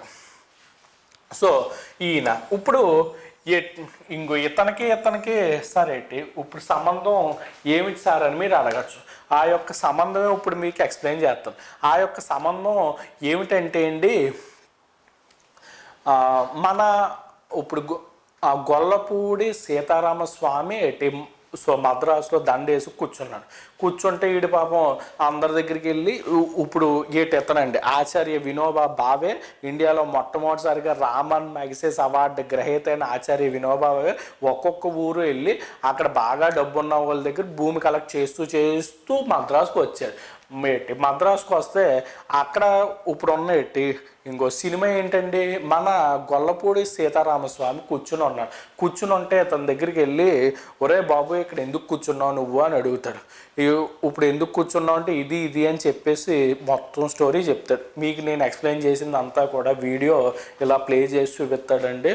ఇంకో నీకు అంత స్టోరీ నేను చెప్పలేను, మా ఇప్పుడు వెంకట సార్ అయితే ఏపీ బైఫర్కేషన్ బాగా చెప్తారని చెప్పేసి మీరు చూస్తున్న ఇప్పుడు వీడియో క్లాసెస్ అన్నీ కూడా ఆచార్య వినోబా భావేకి చూపించాడు. ఎవరు చూపించాడు? గొల్లపూడి సీతారామస్వామి చూపించాడు. చూపిస్తే అంటాడు మనోడంతా చూసి, ఓకే అయితే వెంకట సార్ బాగా చెప్పారు, నాకు అర్థమైంది, నీ దగ్గర ఏమన్నా ఇప్పుడు ఎక్సెస్ భూమి ఉంటే నాకు అర్జెంటుగా ఇచ్చేసి అంటే, ఇప్పుడు గొల్లపూడి సీతారామస్వామికి ఎక్కడ లేని కోపం వచ్చేసి, ఒరే అసలు నీకు ఏమన్నా బుద్ధి ఉందా, నువ్వు నన్ను ఏమడుగుతున్నావు, నేనున్నా పరిస్థితి ఏంటి, నువ్వేంటంటే నీ పరిస్థితి ఏంటి, ఇప్పుడు నీకేంటి ఇప్పుడు సపరేట్ స్టేట్ కావాలి అంతే కదా, నువ్వు ఇక్కడ కూర్చో 5 రోజులు కూర్చో, నేను ఢిల్లీ వెళ్ళి ఇప్పుడు ఆ జవహర్లాల్ నెహ్రూ చేత సంతకం పెట్టించుకుని వచ్చేస్తాను. సో జవహర్లాల్ నెహ్రూ నేను బాగా క్లోజ్ ఫ్రెండ్స్, గొలిక్కేళ్ళు అడుక్కునే వాళ్ళు, నువ్వు ఎక్కడే ఉండి మేము వచ్చేస్తాం అని చెప్పేసి మా నోడిని కూర్చోబెట్టి మన ఆచార్య వినోబా భావే బయలుదేరారు. ఇప్పుడు మా నోడు వెళ్ళిపోయాడు. ఇప్పుడు వెళ్ళిపోతే 1 రోజు అయింది లేడు, 2 రోజులు అయింది రాడు, అలాగా 5 రోజులు అయిపోయింది.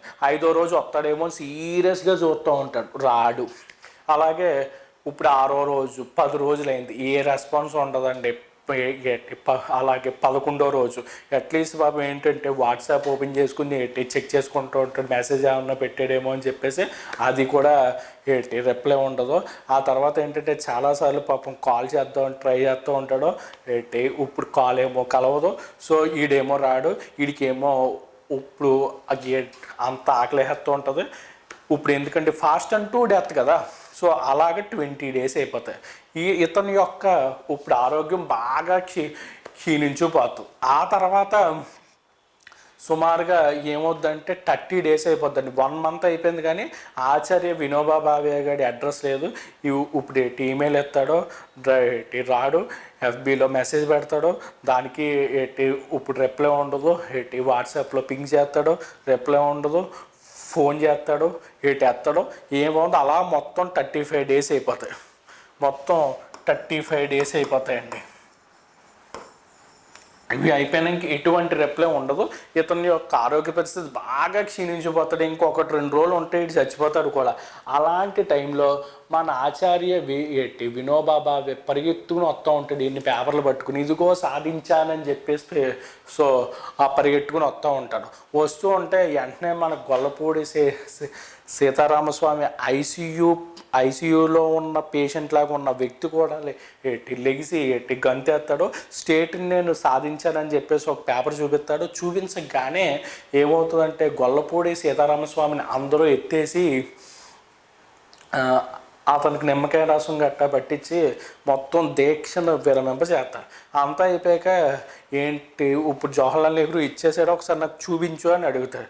చూపించమంటే ఎంటీ పేపర్ చూపిస్తాడు. అంతకి ఇదేంటిది ఇప్పుడు ఖాళీ పేపర్ ఉందేట అంటే నేను అడిగాను ఇవ్వనన్నాడు, అంతా ఇప్పుడు ఏం లేదు తూచి అంటాడు అంతే. సో అప్పుడు మన గొల్లపూడి సీతారామస్వామి చేత దీక్ష విరమింప చేయించింది ఎవరో అని అడుగుతాడు ఎగ్జామ్లో బిట్టు. ఆచార్య వినోబా భావే. లేకపోతే ఇదే బిట్టు ఎలా అడుగుతాడంటే ఎవరి యొక్క సలహా మేరకు గొల్లపూడి సీతారామస్వామి దీక్షను విరమింప చేసను అని అడుగుతారు. అతను ఎవరంటే ఆచార్య వినోబావే. ఆచార్య వినోబావే అంటే భూదానోద్యమం రామన్ మ్యాగసైన్స్ అవార్డు గ్రహీత ఇండియాలోనే మొట్టమొదటిసారిగా. సో ఈ పాయింట్స్ అన్నీ కూడా ఇప్పుడు క్లియర్ అయ్యి ఉంటాయండి. ఇతను 35 days చేశాడు. ఇది కూడా చాలా ఇంపార్టెంట్ బిట్ అండి. గొల్లపూడి సీతారామస్వామి ఎన్ని రోజులు ఆమరణ నిరాహార దీక్ష చేశాను? 35 రోజులు నిరాహార దీక్ష చేశాను. ఓకే, ఇది ఇప్పుడు క్లియర్ కదా.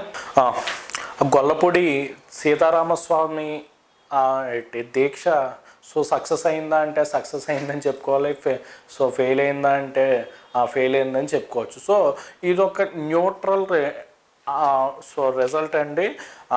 మన గొల్లపూడి సీతారామస్వామి దీక్ష అనేది ఏంటంటే కెటలిస్ట్ కింద ఉపయోగపడ్డది తప్ప సక్సెస్ అయితే అవ్వలేదు. But it was a very great catalyst అని చెప్పుకోవచ్చు. ఎందుకంటే అప్పుడు దాకా ఒక 10 years బట్టి సపరేట్ ఆంధ్ర ఫీలింగ్ అనేది మన ఆంధ్ర వరల్డ్ మర్చిపోయారు. అలాంటి టైంలో గొల్లపూడి సీతారామస్వామి ఆ యొక్క ఇప్పుడు మర్చిపోయిన ఫీలింగ్ని వెనక్కి తెప్పించడంలో మాత్రం గొల్లపూడి సీతారామస్వామి చాలా సక్సెస్ అయ్యారని చెప్పచ్చు. అయితే ఇన్ని ఇప్పుడు చేసినా కూడా కేంద్ర ప్రభుత్వం కానీ జవహర్లాల్ నెహ్రూ కానీ మన ఆంధ్ర వంక కన్నెత్తి కూడా చూడలేదు.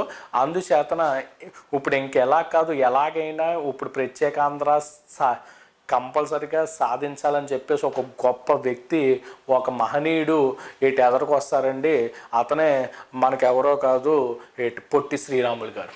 ఈ యొక్క ఇప్పుడు పొట్టి శ్రీరాములు గారు ఆ దీక్ష మనకి ఎలా జరిగిందో ఒకసారి చూద్దాం. పొట్టి శ్రీరాములు ఫాస్ట్ అంటూ డెత్.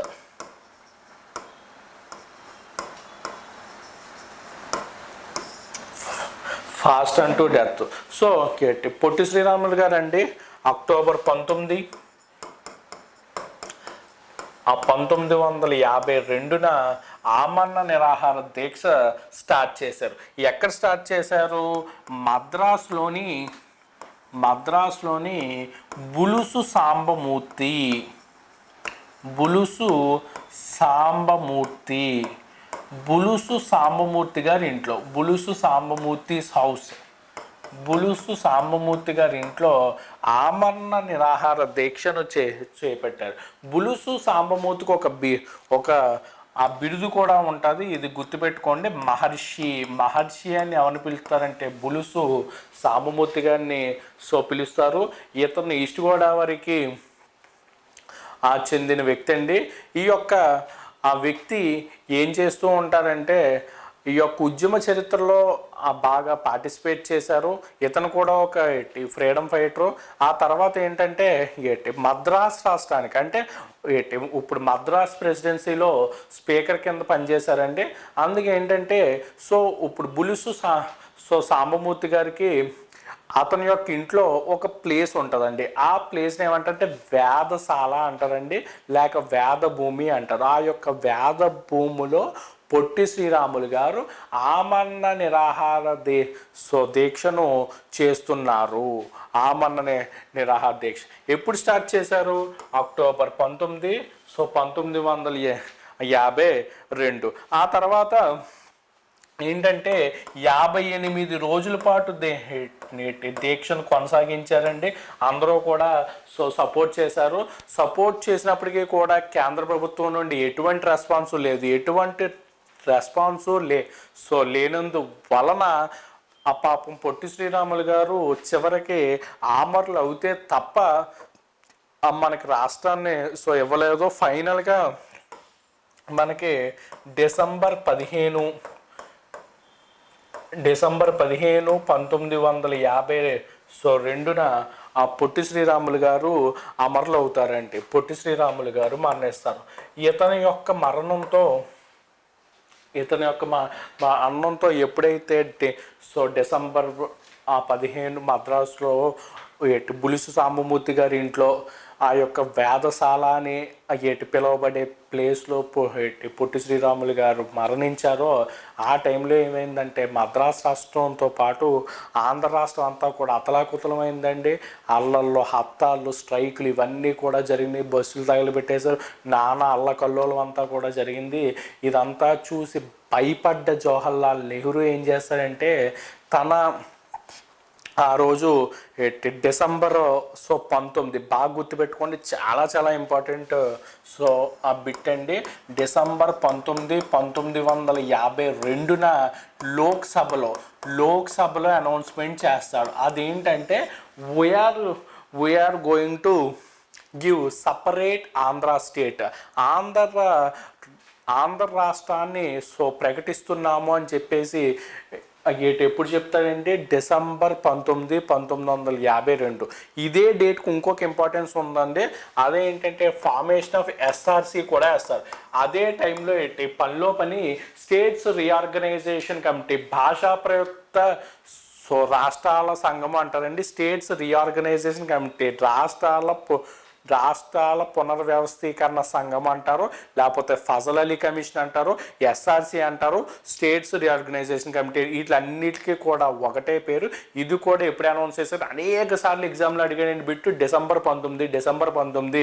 ఇక్కడ మీరు గుర్తుపెట్టుకోవాల్సిన ఇంపార్టెంట్ పాయింట్లు ఏంటంటే అక్టోబర్ 19 పొట్టి శ్రీరాములు గారు ఆమరణ నిరాహార దీక్షను స్టార్ట్ చేశారు.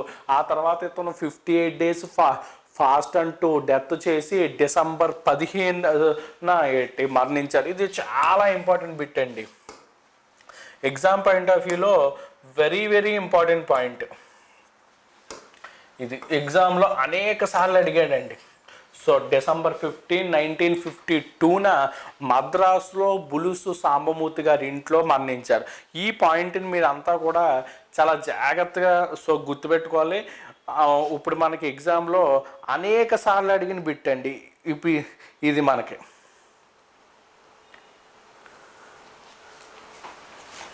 ఇది అనేక సార్లు అడిగిన బిట్ అండి. 58 days ఇది కూడా ఇంపార్టెంట్ పాయింట్. నేను ఇక్కడ చెప్పిన 4-5 పాయింట్లు కూడా ఎగ్జామ్ పాయింట్ ఆఫ్ వ్యూలో చాలా ఇంపార్టెంట్. ఈ ఇష్యూ మీద ఎప్పుడూ కూడా ప్రతిసారి ఎగ్జామ్లో ఒక మార్క్ అయితే వస్తుంది. అయితే ఇక్కడ ఒకసారి చూడండి, ఎస్ఆర్సి అండి, స్టేట్స్ రీఆర్గనైజేషన్ కమిటీ. ఇదే టైంలో స్టేట్స్ రీఆర్గనైజేషన్ కమిటీ ఏంటంటే మీకు ఇంతకు ముందే చెప్పాను, మన జవహర్లాల్ నెహ్రూ ఎక్కడికి వెళ్ళినా కూడా మాకు ఇప్పుడు సపరేట్ స్టేట్ ఇవ్వండి అంటున్నారు. అందుకే ఏం చేశాడంటే దారి కమిటీ వేసాడు, జేవీపీ రిపోర్ట్ వేసాడు. వీటితో పాటు 1952లో అవేమో 1948, ఇదేమో 1952. 1952లో ఇంకొక కమిటీ వేసాడు. ఆ యొక్క కమిటీ ఇక్కడ ఏమిటి అని అడిగితే ఇటు ఎస్ఆర్సి అండి, states reorganisation committee. Okay, so ఇక్కడ గుర్తుపెట్టుకోండి సార్, 58 డేస్ అనేది ఎగ్జామ్ పాయింట్ ఆఫ్ వ్యూలో చాలా చాలా ఇంపార్టెంట్ బిట్.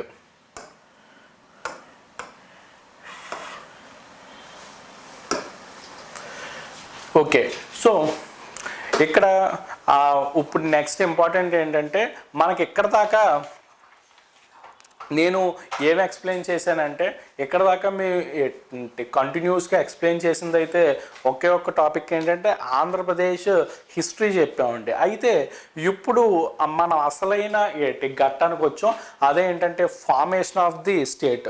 ఇది ఒక సపరేట్ ఆ టాపిక్ అండి. ఇందులో మనం డీల్ చేద్దాము. ఈ టాపిక్ ఏంటంటే ఆంధ్రప్రదేశ్ అవతరణ, ఏంటంటే ఫార్మేషన్ ఆఫ్ ఇప్పుడు ఆంధ్ర స్టేట్. ఇందులో 2 టాపిక్స్ ఉంటాయి. మళ్ళీ ఫార్మేషన్ ఆఫ్ ఇప్పుడు ఆంధ్ర స్టేట్ అండి. ఆంధ్ర స్టేట్ గురించి మీకు చెప్పాలంటే మీకు ఇందాకే చెప్పానండి, ఇదేంటంటే 1903లో గుంటూరులోని యువజన నవ్య సాహితీ సమితి ప్రారంభించిన డిమాండు ఎట్టకేలకు పొట్టి శ్రీరాములు మరణంతో 1952లో పొట్టి శ్రీరాములు గారి మరణంతో ఈ యొక్క డిమాండ్ ఫుల్ఫిల్ అయిందని చెప్పచ్చు. మన అప్పటి పిఎం జవహర్లాల్ నెహ్రూ డిసెంబర్ 1952న లోక్సభలో ఒక ఇంపార్టెంట్ అనౌన్స్మెంట్ ఇస్తాడు. అదేంటంటే we are giving to grant the first linguistic state in India, that was Andhra state. Andhra స్టేట్ని ఇస్తాం అంటే అప్పుడు దాకా మద్రాస్ ప్రెసిడెన్సీలో ఉన్న మనము ఇప్పుడు మద్రాస్ ప్రెసిడెన్సీ నుండి సపరేట్ చేసి మనకి స్టేట్ ఇవ్వడం జరుగుతుంది. అయితే ఇక్కడ ఒక ఇంపార్టెంట్ పాయింట్ అండి, అదేంటంటే ఈ ప్రాసెస్ అంతా కూడా కంప్లీట్ చేయడానికి కైలాసనాథ్ వాంచూ కమిటీని అపాయింట్ చేశారు. కైలాసనాథ్ వాంచూ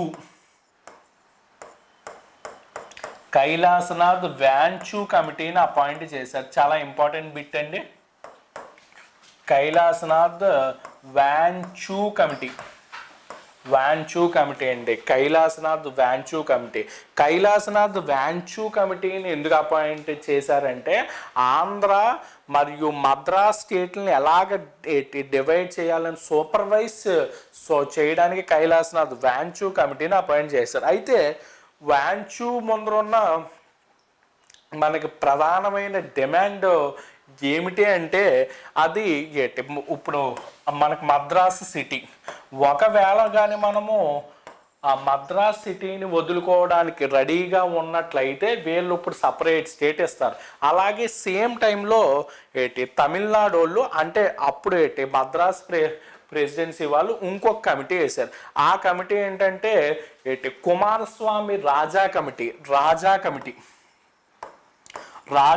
వేశారు. కుమారస్వామి రాజా ఎవరంటే అప్పుల్లో మద్రాస్ స్టేట్కి సీఎం, ఇతను అధ్యక్షతన కమిటీ వేశారు. ఈ యొక్క కమిటీని పార్టీషనర్ కమిటీ అంటారు. పార్టీషనర్ కమిటీ అని పిలుస్తారు. పార్టీషనర్ కమిటీకి అధ్యక్షత వహించింది కుమారస్వామి రాజా, అందుకే దీన్ని కుమారస్వామి రాజా కమిటీ అంటారు. కుమారస్వామి రాజా కమిటీ ఏమంటదంటే మద్రాస్ స్టేట్ని మద్రాస్ సిటీని మాకు ఇచ్చేస్తే మాకు సపరేట్ స్టేట్ ఇవ్వడానికి అభ్యంతరం లేదు అని చెప్పేసి పార్టీషనర్ కమిటీ చెప్తుంది. అప్పుడు కైలాసనాథ్ వాంచూ కమిటీ దీన్నంతా అధ్యయనం చేసి ఏంటంటే ఆంధ్ర వాళ్ళకేమో తిరుపతి, అలాగే తమిళనాడు వాళ్ళకేమో మద్రాస్ ఇచ్చి ఆ యొక్క మధ్యలోకి బార్డర్ని డివైడ్ చేశారు. అందువల్ల ఏంటంటే మెగా సిటీ అయిన పిలిగ్రిమేజ్ తిరుపతి మనకు వచ్చింది, అలాగే మద్రాస్ సిటీ వాళ్ళకి వెళ్ళిపోయింది. ఈ లెక్కన ఇలాగా మనకి చేయడం వల్ల ఎట్టకేలకు ఆ 1953లో మనకి ఆంధ్రప్రదేశ్ ఏర్పాటైంది, సారీ ఇప్పుడు ఆంధ్ర స్టేట్ ఏర్పాటైందండి అక్టోబర్ 1 1953. అక్టోబర్ 1 1953న the Andhra state was formed. So ఇవన్నీ పాయింట్స్ ఒక్కసారి ఆ గ్లాన్స్ చెప్తాను. సో ఇప్పుడు వినేసేయండి. ఇక్కడ మన ఆంధ్ర స్టేట్ ఫార్మేషన్కి 2 కమిటీస్ అపాయింట్ అయ్యాయి. ఒకటి వాంచూ కమిటీ అపాయింట్ అయింది. వాంచూ కమిటీని అపాయింట్ చేసింది సెంట్రల్ గవర్నమెంట్, యూనియన్ గవర్నమెంట్ అంటాం. ఇక్కడ పార్టిషనర్ కమిటీ అని చెప్పేసి ఇంకోటి అపాయింట్ అయ్యింది. పార్టిషనర్ కమిటీకి అధ్యక్షుడు ఎవరు అంటే కుమారస్వామి రాజా.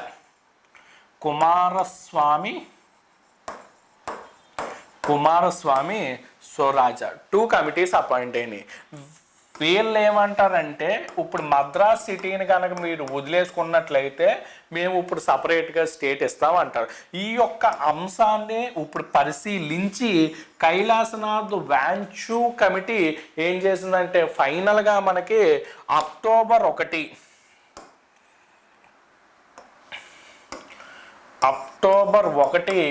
1953 మనకి స్టేట్ ఏర్పాటైంది. చాలా చాలా important bit. The Andhra state was formed on October 1 1953. ఇందులో కొన్ని ఇంపార్టెంట్ అంశాలు ఒకసారి చూద్దామండి. అది సో మనకేంటంటే ఆంధ్ర స్టేట్ గురించి కదా, ఆంధ్ర స్టేట్ ఇంపార్టెంట్ పాయింట్స్ అండి. ఇది ఎప్పుడు ఫామ్ అయింది అని అడిగితే అక్టోబర్ 1 1953 ఫామ్ అయింది. దీని యొక్క క్యాపిటల్ సిటీ ఏంటంటే కర్నూలు దీని క్యాపిటల్ అండి. As a part of Sribagh ఒప్పందం 1937లో చెప్పాం. ఏమని చెప్పాము? హైకోర్టు లేక క్యాపిటల్ ఇస్తామని చెప్పాం. అందుకు మనం ఇక్కడ ఏం చేసామంటే ఇక్కడ రాజధాని ఇచ్చాం. అలాగే హైకోర్టు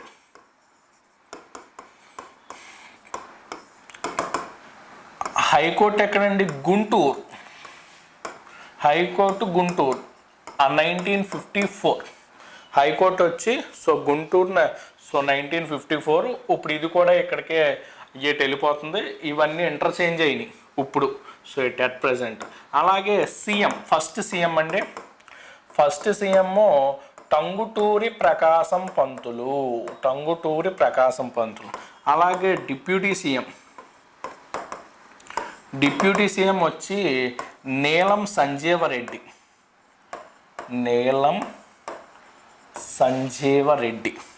అలాగే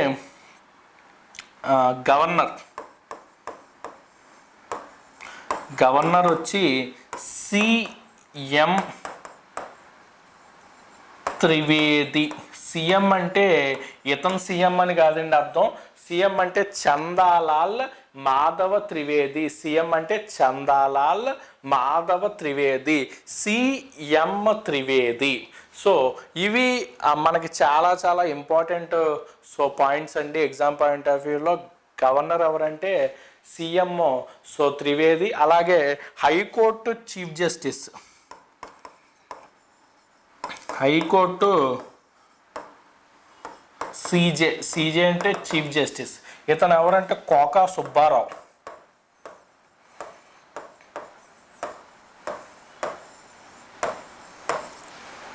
సో ఇవి ఎగ్జామ్ పాయింట్ ఆఫ్ వ్యూలో ఇంపార్టెంట్ పాయింట్స్ అంటే మనకి ఎక్కువగా ఇవన్నీ ఎగ్జామ్లో అడుగుతూనే ఉంటాడు. అక్టోబర్ 1 1953. అలాగే రాజధాని ఎక్కడంటే కర్నూలులో పెట్టారు. హైకోర్టు వచ్చి గుంటూరులో పెట్టారు. ఇప్పుడు కూడా గుంటూరులోనే ఉందండి.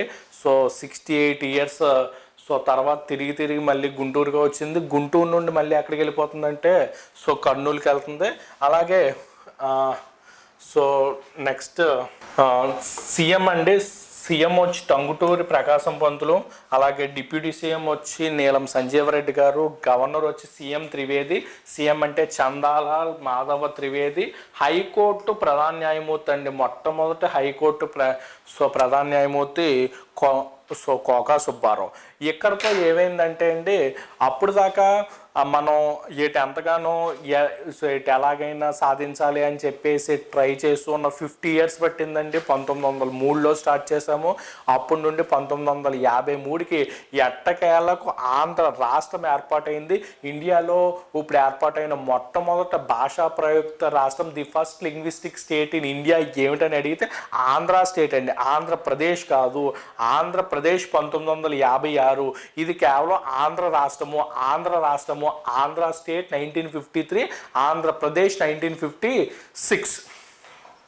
ఇప్పుడు ఇవన్నీ అయిపోయినాయి కాబట్టి ఒక్కసారి ఆంధ్రప్రదేశ్ గురించి కూడా సో మనం ఇప్పుడు చెక్ చేసుకుందాం. ఏంటంటే formation of Andhra Pradesh, formation of so Andhra Pradesh అండి. అయితే ఇది అర్థం అవడానికి అందరికన్నా ఫస్ట్ మీకు ఈ పాయింట్ అర్థం అవ్వాలండి. ఈ వర్డ్ అర్థం అవ్వకుండా నేనేమీ ఎక్స్ప్లెయిన్ చేయలేను మీకు. సో ఏంటిదండి విశాలాంధ్ర? అసలు సో విశాలాంధ్ర అంటే ఏంటి? ఈ వర్డ్ అర్థమైతే కానీ మీకు ఇప్పుడు ఆంధ్రప్రదేశ్ గురించి సో తెలియదు. అసలు విశాలాంధ్ర అంటే ఏంటి? విశాలాంధ్ర ఇది అందరికీ ఉండే ఒక కామన్ డౌట్ అండి. ఈ యొక్క విశాలాంధ్ర ఉద్యమం గురించి సో మనకు కంపల్సరిగా అర్థం అవ్వాలి. సో చెప్పండి చూద్దాం. విశాలాంధ్ర అంటే కొంతమంది ఏమంటారంటే అదొక ప్రింటింగ్ ప్రెస్ అని, సో కొంతమంది అంటారు బుక్ స్టోర్ అంటారు, ఇంకొంతమంది అంటే విజయవాడలో అదొక రోడ్ అండి అంటారు. కానీ సో కాదండి, విశాలాంధ్ర అనేది ఒక ఉద్యమం పేరు. విశాలాంధ్ర అనేది ఒక భావన, అదొక ఉద్యమం అండి. సేమ్ ఎలాగైతే ఆంధ్ర మహాసభలు ఎలాగో విశాలాంధ్ర కూడా అలాగే ఇదొక ఉద్యమం. అయితే ఇక్కడ ఒక ఇంపార్టెంట్ పాయింట్ అండి. విశాలాంధ్ర అంటే ఇప్పుడు ఏమిటంటే ఇండియాలో మొత్తం ఎవరైతే తెలుగు మాట్లాడుతున్న వాళ్ళు ఉన్నారో, వాళ్ళందరినీ కలిపి ఒక స్టేట్ కింద చెయ్యాలి. ఇది విశాలాంధ్ర కాన్సెప్ట్. అయితే అందరికీ డౌట్ వస్తుంది, సార్ మీరు ఇందాకే చెప్పారు ఇండియాలోనే ఫస్ట్ లింగ్విస్టిక్ స్టేటు మన ఆంధ్ర స్టేట్ అని వచ్చేసింది, ఇంకా వీళ్ళు ఇప్పుడు ఏం చేస్తారంటే అక్కడ పక్కన ఇంకో స్టేట్ ఉందండి, నిజాం లేక తెలంగాణ లేక హైదరాబాద్ స్టేట్ అండి. హైదరాబాద్ స్టేట్లో కూడా 80% తెలుగు మాట్లాడే వాళ్ళు ఉండిపోయారు. అలాగే కర్ణాటకలోని బళ్ళారి, అందులో కూడా తెలుగు మాట్లాడే వాళ్ళు ఉండిపోయారు. వీళ్ళనందరినీ కలిపి అంటే మనకేంటంటే ఆంధ్ర స్టేట్ వచ్చేసినప్పటికీ కూడా ఇతర స్టేట్లలో తెలుగు మాట్లాడే వాళ్ళు ఉండిపోయారు. కాబట్టి వీళ్ళందరినీ కలిపి ఒక మెగా స్టేట్ చేయాలి. దాన్నే విశాలాంధ్ర ఉద్యమం అంటారు. ఈ విశాలాంధ్ర ఉద్యమానికి పురుడు పోసింది ఎవరు అంటే మన కమ్యూనిస్టు సోదరులు. ఈ యొక్క ఇప్పుడు కమ్యూనిస్టు ఉద్యమ నాయకులైన పుచ్చలపల్లి సుందరయ్య ఇలాంటి వాళ్ళు ఈ యొక్క థీరీని తెరపైకి తెచ్చారు. ఈ యొక్క థీరీ మనకి ఇండిపెండెన్స్ నుండి ఉందండి. ఇండిపెండెన్స్ కన్నా ముందర నుండే ఓన్లీ ఆంధ్ర స్టేటు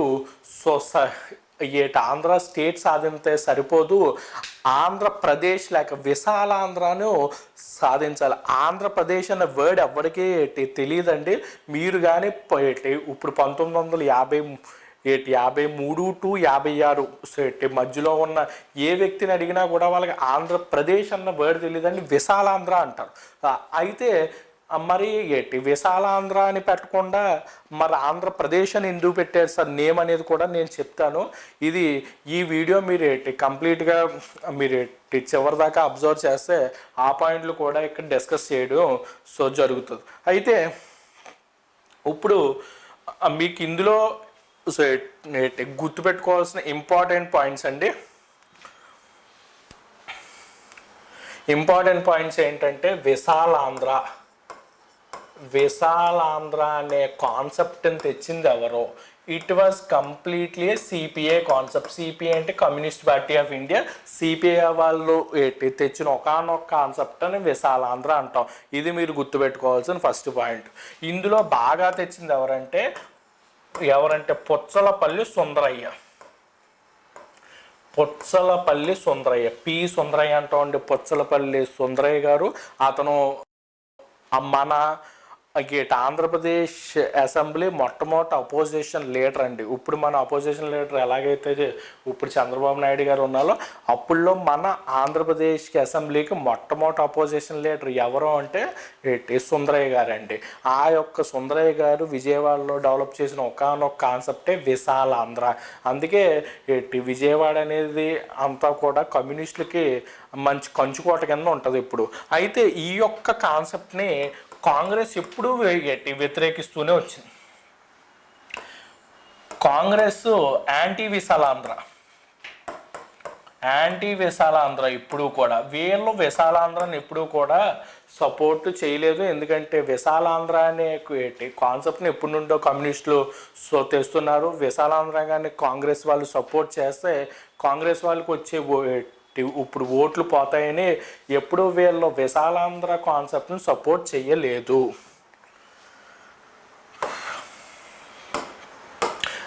ఇప్పుడైతే ఏమైందంటే ఇక్కడ ఒక మీకు ఇంపార్టెంట్ పాయింట్ అంటే విశాలాంధ్ర మహాసభ ఫస్ట్ విశాలాంధ్ర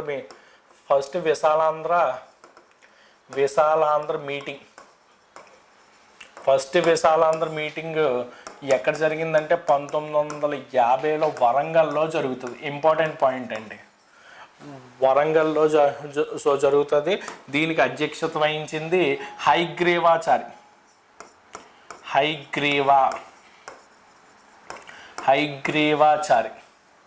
అలాగే సెకండ్ విశాలాంధ్ర మీటింగు 1954లో హైదరాబాద్లో జరుగుతుందండి. దీనికి అధ్యక్షత వహించింది శ్రీశ్రీ అంటే శ్రీరంగం శ్రీనివాసరావు. మన గొప్ప కవితా నాయకుడు శ్రీశ్రీ అందరికీ ఇప్పుడు తెలుసు కదండి. అప్పుడు దాకా ఉన్న శృంగార కవితలన్నీ కూడా పక్కన పెట్టి పదండు ముందుకు అని చెప్పేసి ఒక గొప్ప విప్లవ కవిత్వం రాసిన విప్లవకారుడు శ్రీశ్రీ అధ్యక్షత వహించిన ఏకైక విశాలాంధ్ర మహాసభ. మీరు ఒకటి గుర్తుపెట్టుకోవాలండి, ఆంధ్ర మహాసభలు చెప్పాను, ఆ తర్వాత రాయలసీమ మహాసభలు రెండు చెప్పుకున్నాం. 1934లో మొట్టమొదటి రాయలసీమ మహాసభ ఎక్కడ జరిగింది? మద్రాసులో జరిగిన సమావేశానికి అధ్యక్షత వహించింది ఎవరంటే నెమలి పట్టాభి రామారావును కూడా చెప్పుకున్నాం. అలాంటి పాయింట్లు గుర్తుపెట్టుకోవాలి. అంటే ఒక పక్క ఆంధ్ర మహాసభలో, ఇంకో పక్క ఏమో రాయలసీమ మహాసభలో, అలాగే ఇదేంటి విశాలాంధ్ర మహాసభలు. మీరు ఎప్పుడైనా ఈ చాప్టర్ ప్రిపేర్ అవుతున్నప్పుడు ఒక ఎంటీ పేపర్ కానీ ఒక బుక్ కానీ తీసుకుని ఈ పాయింట్స్ అన్ని ఈ యొక్క ఏంటంటే ఆంధ్ర మహాసభలు అంత ఒక చోట, దాని పక్కనే మళ్ళీ ఏంటంటే రాయలసీమ మహాసభలు, దాని పక్కనే విశాలాంధ్ర మహాసభలో కానీ మీరు ఇప్పుడు ఇన్ షార్ట్లో ప్రిపేర్ చేసుకున్నట్లయితే ఎప్పటికీ మీరు ఇప్పుడు కన్ఫ్యూజ్ అవ్వరు, అలాగే మర్చిపోరు కూడా. మీరు అన్నీ కూడా మీరు ఏం చేయాలంటే పక్కన పెట్టుకుని రాస్తూ ఉండాలి. అయితే ఇప్పుడు చూద్దామండి, ఇది ఇంపార్టెంట్ అండి, ఎగ్జామ్ పాయింట్ ఆఫ్ వ్యూలో ఇది ఇంపార్టెంట్. ఇక్కడ విశాలాంధ్ర మహాసభలో జరిగినాయి కాబట్టి ఇక్కడ నెక్స్ట్ అంశం అండి ఎస్ఆర్సి అంటే states reorganisation committee 1953 December 22 date చాలా ఇంపార్టెంట్ అండి. డేట్ ఎగ్జామ్ పాయింట్ ఆఫ్ వ్యూలో వెరీ ఇంపార్టెంట్. December 22, 1953 ఎస్ఆర్సి అంటే స్టేట్స్ రీఆర్గనైజేషన్ కమిటీని ఎందుకు అపాయింట్ చేశారంటే to study the demand of linguistic states. అయితే అందరికీ ఒక డౌట్ వస్తుంది, అదేంటి సార్ ఇప్పుడు లింగ్విస్టిక్ స్టేట్స్ గురించి ఎస్కే దారి కమిటీ వేశారు, జేవీపీ రిపోర్ట్ వేశారు. మళ్ళీ ఇదేంటంటే జేవీపీ రిపోర్ట్ ఎస్కే దారి కమిటీ ఏమన్నదంటే మీకు ఎట్టి పరిస్థితుల్లో కూడా మేము లింగ్విస్టిక్ స్టేట్స్ ఇవ్వము అని చెప్పారు. అదేమో 1948 స్టోరీ అయిపోయింది. ఆ తర్వాత 5 సంవత్సరాల తర్వాత, ఎందుకంటే 1953 అక్టోబర్ 1 మరి మొట్టమొదటి లింగ్విస్టిక్ స్టేట్ అయిన ఆంధ్ర స్టేట్ని ఇచ్చారు. కాబట్టి ఒకరికి ఇస్తే ఇంకొకరు కూడా అడుగుతారు అందుకు ఏంటంటే డిమాండ్లు పెరిగిపోయినాయి. మళ్ళీ ఈ డిమాండ్లన్నింటినీ కూడా పరిష్కరించుటకు మన జవహర్లాల్ నెహ్రూ ఎస్ఆర్సీని అపాయింట్ చేశాడు.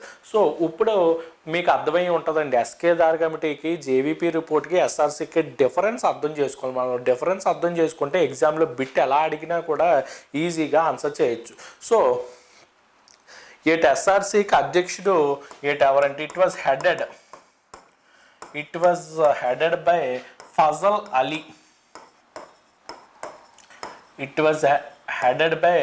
ఫజల్ అలీ. సో అందుకే దీన్ని ఏమంటారు, ఫజల్ అలీ కమిటీ అని కూడా సో పిలుస్తూ ఉంటారండి, ఫజల్ అలీ. అయితే వీళ్ళు ఏం చేశారంటే ఎస్ఆర్సీ మొత్తము వీళ్ళు 16 స్టేట్స్ కింద చేశారు. ఇండియాని మొత్తం 16 స్టేట్స్ 3 యూటీస్ కింద చేశారు. ఇది ఇంపార్టెంట్ పాయింట్ అండి. సో ఇండియా మొత్తం ఎన్ని స్టేట్స్ అయినాయండి, ఇండియా మొత్తం 16 స్టేట్స్ కింద 3 యూటీస్ కింద డివైడ్ చేశారు. ఎస్ఆర్సీ అన్న భాషా ప్రయుక్త రాష్ట్రాల సంఘం అన్న, లేక రాష్ట్రాల పునర్వ్యవస్థీకరణ కమిషన్, రాష్ట్రాల పునర్వ్యవస్థీకరణ సంఘం, ఫజల్ అలీ కమిషన్ అంటారండి. ఫజల్ అలీ ఇన్ని పేర్లు పెట్టారు, అన్నీ కూడా మీకు ఒకటే సూచిస్తాయి. ఫజల్ అలీ కమిషన్ అని చెప్పేసి ఎక్కువగా ఎగ్జామినేషన్లో అడుగుతూ ఉంటాడు. ఫజల్ అలీ కమిషన్ ద్వారా మన ఆంధ్రప్రదేశ్ కూడా ఏర్పాటు అయ్యిందని చెప్పేసి సో గుర్తుపెట్టుకోవాలండి. ఇది ఇంపార్టెంట్ పాయింట్. ఒకసారి జెంటిల్మ్యాన్స్ అగ్రిమెంట్ చూద్దామండి. ఈ యొక్క జెంటిల్మ్యాన్స్ అగ్రిమెంట్ అంటే ఏంటంటే పెద్ద మనుషుల ఒప్పందం అంటామండి. పెద్ద మనుషుల ఒప్పందం ఇప్పుడు ఎందుకు జరిగిందో ఒకసారి చెప్తానండి. శ్రీబాగ్ ఒప్పందం ద్వారా ఆంధ్ర రాయలసీమ ఇప్పుడు కలిసాయి. ఇక్కడ పెద్ద మనుషుల ఒప్పందం ద్వారా ఈ యొక్క ఆంధ్ర రాయలసీమ ప్లస్ హైదరాబాద్ స్టేట్ కలుస్తాయి, అంటే తెలంగాణ కలుస్తాయి. అంటే శ్రీబాగ్ ఒప్పందం ద్వారా రాయలసీమను పట్టుకొచ్చి ఆంధ్రాలో కలిపారు. అలాగే ఈ యొక్క పెద్ద మనుషుల ఒప్పందం ద్వారా, ఈ యొక్క జెంటిల్మ్యాన్స్ అగ్రిమెంట్ ద్వారా ఏం చేశారు, హైదరాబాద్ స్టేట్ని పట్టుకొచ్చి మన ఆంధ్రాలో సో కలిపారు. ఇప్పుడు పెద్ద మనుషుల ఒప్పందం అంటే ఏంటో అర్థమై ఉంటుంది. ఆ యొక్క పెద్ద మనుషులు మీకు ఎవరో అర్థమై ఉంటుంది. ఆంధ్ర మరియు హైదరాబాద్ స్టేట్, ఇప్పుడు తెలంగాణ స్టేట్లో ఉన్న పెద్ద మనుషులు వీళ్ళిద్దరూ కూడా సో ఢిల్లీలో హైదరాబాద్ భవన్లో కూర్చుని ఒక ఒప్పందం రాసుకున్నారు. ఆ యొక్క ఒప్పందాన్ని జెంటిల్మ్యాన్స్ అగ్రిమెంట్ అంటారు. దీనికి మొత్తం 8 మంది హాజరయ్యారండి. ఈ యొక్క 8 మంది హాజరు. అయితే ఇది ఎందుకు అంటే ఈ యొక్క పాయింట్లన్నిటినీ కూడా మీరు అంగీకరిస్తేనే మేము మీతో కలుస్తాము, లేకపోతే మేము కలము అని చెప్పేసి అన్నారు. అందుకే ఇక్కడ ఒకసారి మీరు అబ్జర్వ్ చేయండి. ఇదేంటి, by providing safe guards to the people of Telangana. ఈ పాయింట్ బాగా మీరు గుర్తుపెట్టుకోవాలి. పెద్ద మనుషుల ఒప్పందం ఎందుకు జరిగింది, అదేంటంటే తెలంగాణలో ఉన్న ప్రజలకు కొన్ని రక్షణలు, మాకు ఇలా కావాలి, ఇలా ఉంటేనే మేము వచ్చి మీ స్టేట్లో జాయిన్ అవుతాం, లేకపోతే మేము జాయిన్ అవ్వము అని చెప్పేసి అన్నారు. అప్పుడు దాకా అక్కడ నిజాంలు, అలాగే ఇప్పుడు కాసిం రజ్వీ వీళ్ళంతా ఉండేవారండి. అదంతా ఉద్యమ స్టోరీ అదంతా అక్కర్లేదు. అది ఎన్నాళ్ళు మేము చెప్పేవాళ్ళం, ఉమ్మడి ఆంధ్రప్రదేశ్లో చెప్పేవాళ్ళం క్లాసులు చెప్పేటప్పుడు. అయితే ఏంటంటే ఇప్పుడు అదంతా ఇర్రెలవెంట్ సో టాపిక్ కాబట్టి నేను అదంతా కట్ చేసి చెప్తున్నానండి. అది అనవసరం. కేవలం ఏంటంటే ఇప్పుడు తెలంగాణ హిస్టరీ ప్రిపేర్ అయ్యేవాడికి తప్ప ఇంకెవడో ఏపీపీఎస్సీ ప్రిపేర్ అయ్యేవాడికి అదే అనవసరం. అయితే ఇక్కడ జెంటిల్మ్యాన్స్ అగ్రిమెంట్ ఎక్కడ జరిగింది, హైదరాబాద్ హౌస్ ఇన్ ఢిల్లీ. ఇది చాలా ఇంపార్టెంట్ బిట్ అండి. ఇది అనేక సార్లు అడిగాడు. పెద్ద మనుషుల ఒప్పందం ఎక్కడ జరిగిందంటే హైదరాబాద్లో జరిగిందని టిక్ పెడతారు. హైదరాబాద్లో కాదండి, ఢిల్లీలో ఒక్కొక్క స్టేట్కి సంబంధించి బిల్డింగ్ ఉంటుంది. అప్పుడు ఇది హైదరాబాద్ స్టేట్ కాబట్టి హైదరాబాద్ హౌస్ అనేవారు. ఇప్పుడైతే తెలంగాణ హౌస్ అంటారు. So Hyderabad house in so Delhi. ఎప్పుడు జరిగింది, ఫిబ్రవరి 20, 1956. ఇది చాలా ఇంపార్టెంట్ డేట్ అండి. ఎగ్జామ్లో కంపల్సరిగా అడిగే డేట్ ఫిబ్రవరి 20, 1956. ఇక్కడ నేను ఏమైతే కొన్ని డేట్లు ఇంపార్టెంట్ అని నేను చెప్తున్నానో మీరు కంపల్సరీగా గుర్తుపెట్టుకోవాలండి. ఎట్టి పరిస్థితుల్లో మీరు గుర్తుపెట్టుకోకపోతే మాత్రం ఎగ్జామినేషన్లో మీరు ఎంత చదివినా కూడా 1-2 ఇప్పుడు మార్కులు ఈజీగా మీరు కోల్పోతారో అక్కడే మీకు జాబ్ పోయే ప్రమాదం అయితే చాలా ఎక్కువగా ఉంది.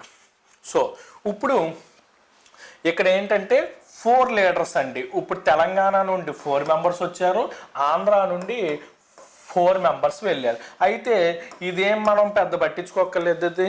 సో ఇదంతా మనకు అనవసరం. ఇక్కడ వెళ్ళిన వాళ్ళు ఎవరంటే బెజవాడ గోపాల్ రెడ్డి, అలాగే నీలం సంజీవరెడ్డి. ఇతను బెజవాడ గోపాల్ రెడ్డి అప్పుడు సీఎం అండి, నీలం సంజీవరెడ్డి అప్పుడు డిప్యూటీ సీఎం అండి. అలాగే సర్దార్ గౌతు లచ్చన్న ఇతను యూనియన్ మినిస్టర్ అండి. అప్పుడు యూనియన్ మినిస్టర్ కాబట్టి ఇతన్ని అల్లూరి సత్యనారాయణ పిసిసి చైర్మన్. ఇతను పిసిసి అంటే ప్రదేశ్ కాంగ్రెస్ కమిటీ అంటాం. సేమ్ పాయింట్లు ఇక్కడ కూడా అండి. ఇతనేమో సీఎం, ఇతనేమో డిప్యూటీ సీఎం, అలాగే ఇతనేమో పిసిసి అధ్యక్షుడు, కేంద్ర మంత్రి. ఇలాగ ఉండడం వల్ల ఈ నలుగురు 8 మంది జెంటిల్మ్యాన్స్ హైదరాబాద్ హౌస్లో కూర్చొని సంతకాలు పెట్టుకున్నారు. దాన్నే జెంటిల్మ్యాన్స్ అగ్రిమెంట్ అంటారు. ఈ పేర్లు కంపల్సరిగా గుర్తుండాలండి. అదేంటంటే బెజవాడ గోపాల్ రెడ్డి, నీలం సంజీవరెడ్డి, సర్దార్ గౌతు లచ్చన్న, అల్లూరి సత్యనారాయణ. ఈ పేర్లు అనేవి ఇంపార్టెంట్. సో ఇప్పుడు ఇందులో ఉన్న 14 పాయింట్స్ ఒకసారి చూద్దామండి. అయితే నేను ఇందులో మీకు ఏంటంటే ఇప్పుడు 14 కన్నా నేను ఎక్కువే చెప్పాను. సో ఇవన్నీ కూడా ఒకసారి చూస్తూ ఉందామండి. సో ఇక్కడ ఇదొక ఇంపార్టెంట్ పాయింట్ అండి. ఉర్దూ అనేది 5 years కంటిన్యూ చేయాలి. ఉర్దూ అనేది కంపల్సరిగా 5 years కంటిన్యూ చేయాలి అని ఉంటుంది. ఇంకో పాయింట్ ఏంటంటే సీఎం ఆంధ్రావాడ్ అయితే ఇప్పుడు డిప్యూటీ సీఎం తెలంగాణ వాడు అవ్వాలి, లేకపోతే వైస్ వర్సా ఇలాగ ఉండాలని కూడా అదొకటి చాలా ఇంపార్టెంట్ పాయింట్ అండి. ఇప్పుడు ఉర్దూ 5 సంవత్సరాలు ఉండాలంటారు. ఇంకొకటి ఏంటంటే రీజనల్ కౌన్సిల్ ఒకటి అంటే ప్రాంతీయ అభివృద్ధి మండలి అని చెప్పేసి అప్పుల్లో ఏంటంటే ఈ యొక్క ప్రాంతీయ అభివృద్ధి మండలిని ఎస్టాబ్లిష్ చేశారు. ఆ తర్వాత 69 70 వచ్చేసరికి అబాలిష్ అయిపోయింది. అది ఉండుంటే ఈ పార్టీకి తెలంగాణ స్టేట్ ఎలాగ ఇప్పుడు డివైడ్ అవ్వకపోదునేమో. సో ఇంకోండి ఇది ఇంపార్టెంట్ పాయింట్ అండి. ఇది ఎగ్జామినేషన్లో మనకి చాలా ఇంపార్టెంట్ పాయింట్. ఈ యొక్క 16th CM deputy CM must be Telangana region and the vice versa. ఇది చాలా ఇంపార్టెంట్. అలాగే 5 మినిస్ట్రీస్ అండి. 5 ministries must be allocated to ఇప్పుడు తెలంగాణ అంటే 5 మంత్రుల్లో ఈ 5లో అండి. ఈ 5 మినిస్టర్స్లో కంపల్సరిగా 2 శాఖలు తెలంగాణకి ఇవ్వాలి. ఇది వాళ్ళ ప్రధానమైన డిమాండ్. ఇది చాలా ఇంపార్టెంట్ పాయింట్ అండి. ఒక్కసారి చెప్తున్నాను, సీఎం తెలంగాణ వాడు అయితే డిప్యూటీ సీఎం ఆంధ్రావాడు అవ్వాలి, లేకపోతే వైస్ వర్స అవ్వాలి. 5 మినిస్ట్రీలో ఇక్కడ ఇచ్చిన 5 మినిస్ట్రీలో అట్లీస్ట్ 2 మినిస్ట్రీస్ ఎవరికి ఇవ్వాలంటే ఇప్పుడు తెలంగాణ వాళ్ళకి ఇవ్వాలి. అలాగే ఇంకోటి ఏంటంటే మనకి క్యాబినెట్ ఉంటుంది కదండి మంత్రులు, అందులో 60-40 మెయింటైన్ చేయమని చెప్పారండి. అంటే ఒక 10 మంది మినిస్టర్స్ ఉన్నట్లయితే 6 members from Andhra, 4 members from Telangana ఉండాలని చెప్పేసి రేషియో పెట్టారు. అలాగే ఇవన్నీ పాయింట్స్ ఉంటాయండి. డొమిసైల్ రూల్స్, అలాగే సేల్ ఆఫ్ అగ్రికల్చర్ ల్యాండ్, ఇవన్నీ కూడా ఉంటాయి. అయితే ఇక్కడ ఇంకో పాయింట్ ఏంటంటే ఇది ఇంకా చాలా ఇంపార్టెంట్ పాయింట్ ఏంటంటే ఈ యొక్క ఇప్పుడు అగ్రిమెంట్ అమలు అవుతుందా అమలు అవ్వట్లేదా అని 10 years తర్వాత మేము చెక్ చేస్తాము. అమలు అవ్వకపోతే మేము మీ స్టేట్లోంచి విడిపోయి వెళ్ళిపోతామని చెప్పేసి ఫైనల్ పాయింట్ ఏంటంటే ఈ యొక్క చెప్పిన 14 పాయింట్లు అమలు అవ్వకపోతే మేము మిమ్మల్ని వదిలేసి వెళ్ళిపోతాం అన్నదే అక్కడ ఉన్న 15వ పాయింట్. అయితే నాకు తెలిసి ఇప్పుడు జెంటిల్మ్యాన్స్ అగ్రిమెంట్లో ఈ ఒక్క పాయింట్ అమలైందండి. ఇంకా ఏ ఒక్క పాయింట్ కూడా అమలు అవ్వలేదు. అందుకే ఈరోజు మనకి స్టేటు విడిపోవడం కూడా జరిగింది. ఇంకోండి సో ఇది ఈ పాయింట్ ఒకటి గుర్తుపెట్టుకోవాలండి. దీన్ని మన ఇండియన్ పార్లమెంట్ ఎప్పుడు ఆమోదించిందంటే 10th ఆగస్ట్ 1956 ఆమోదించింది. ఇది ఆమోదించి మనకి ఎట్టకేలకు ఇప్పుడు నిజాం సంస్థానాన్ని లేక హైదరాబాద్ సంస్థానాన్ని పట్టుకొచ్చి మన ఆంధ్రాలో విలీనం చేయడం జరిగింది. అయితే ఇక్కడ ఒక గొప్ప ఇప్పుడు ట్విస్ట్ చూడండి. ఉద్యమం పేరు విశాలాంధ్ర ఉద్యమం. విశాలాంధ్ర ఉద్యమాన్ని స్టార్ట్ చేసింది ఎవరో కమ్యూనిస్టులు. కానీ ఈ విశాలాంధ్ర ఉద్యమము ఏంటి ఎండింగ్ ఏంటి, పెద్ద మనుషుల ఒప్పందం. కానీ పెద్ద మనుషుల ఒప్పందంలో ఉన్న పెద్ద మనుషులు ఎవరు, అంతా కూడా కాంగ్రెస్ బ్యాచ్. కనీసము ఒక్క కమ్యూనిస్ట్ను కూడా పిలిచి సంతకం పెట్టేసలేదండి పెద్ద మనుషుల ఒప్పందంలో.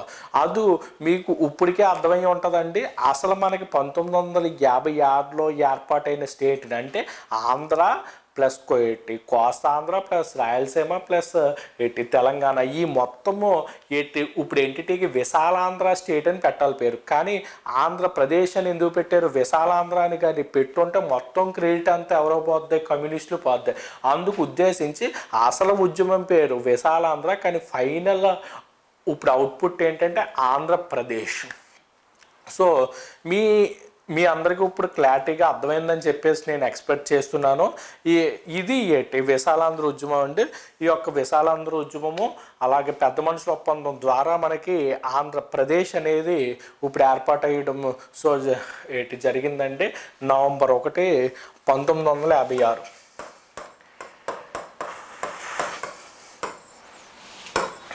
So November 1, 1956.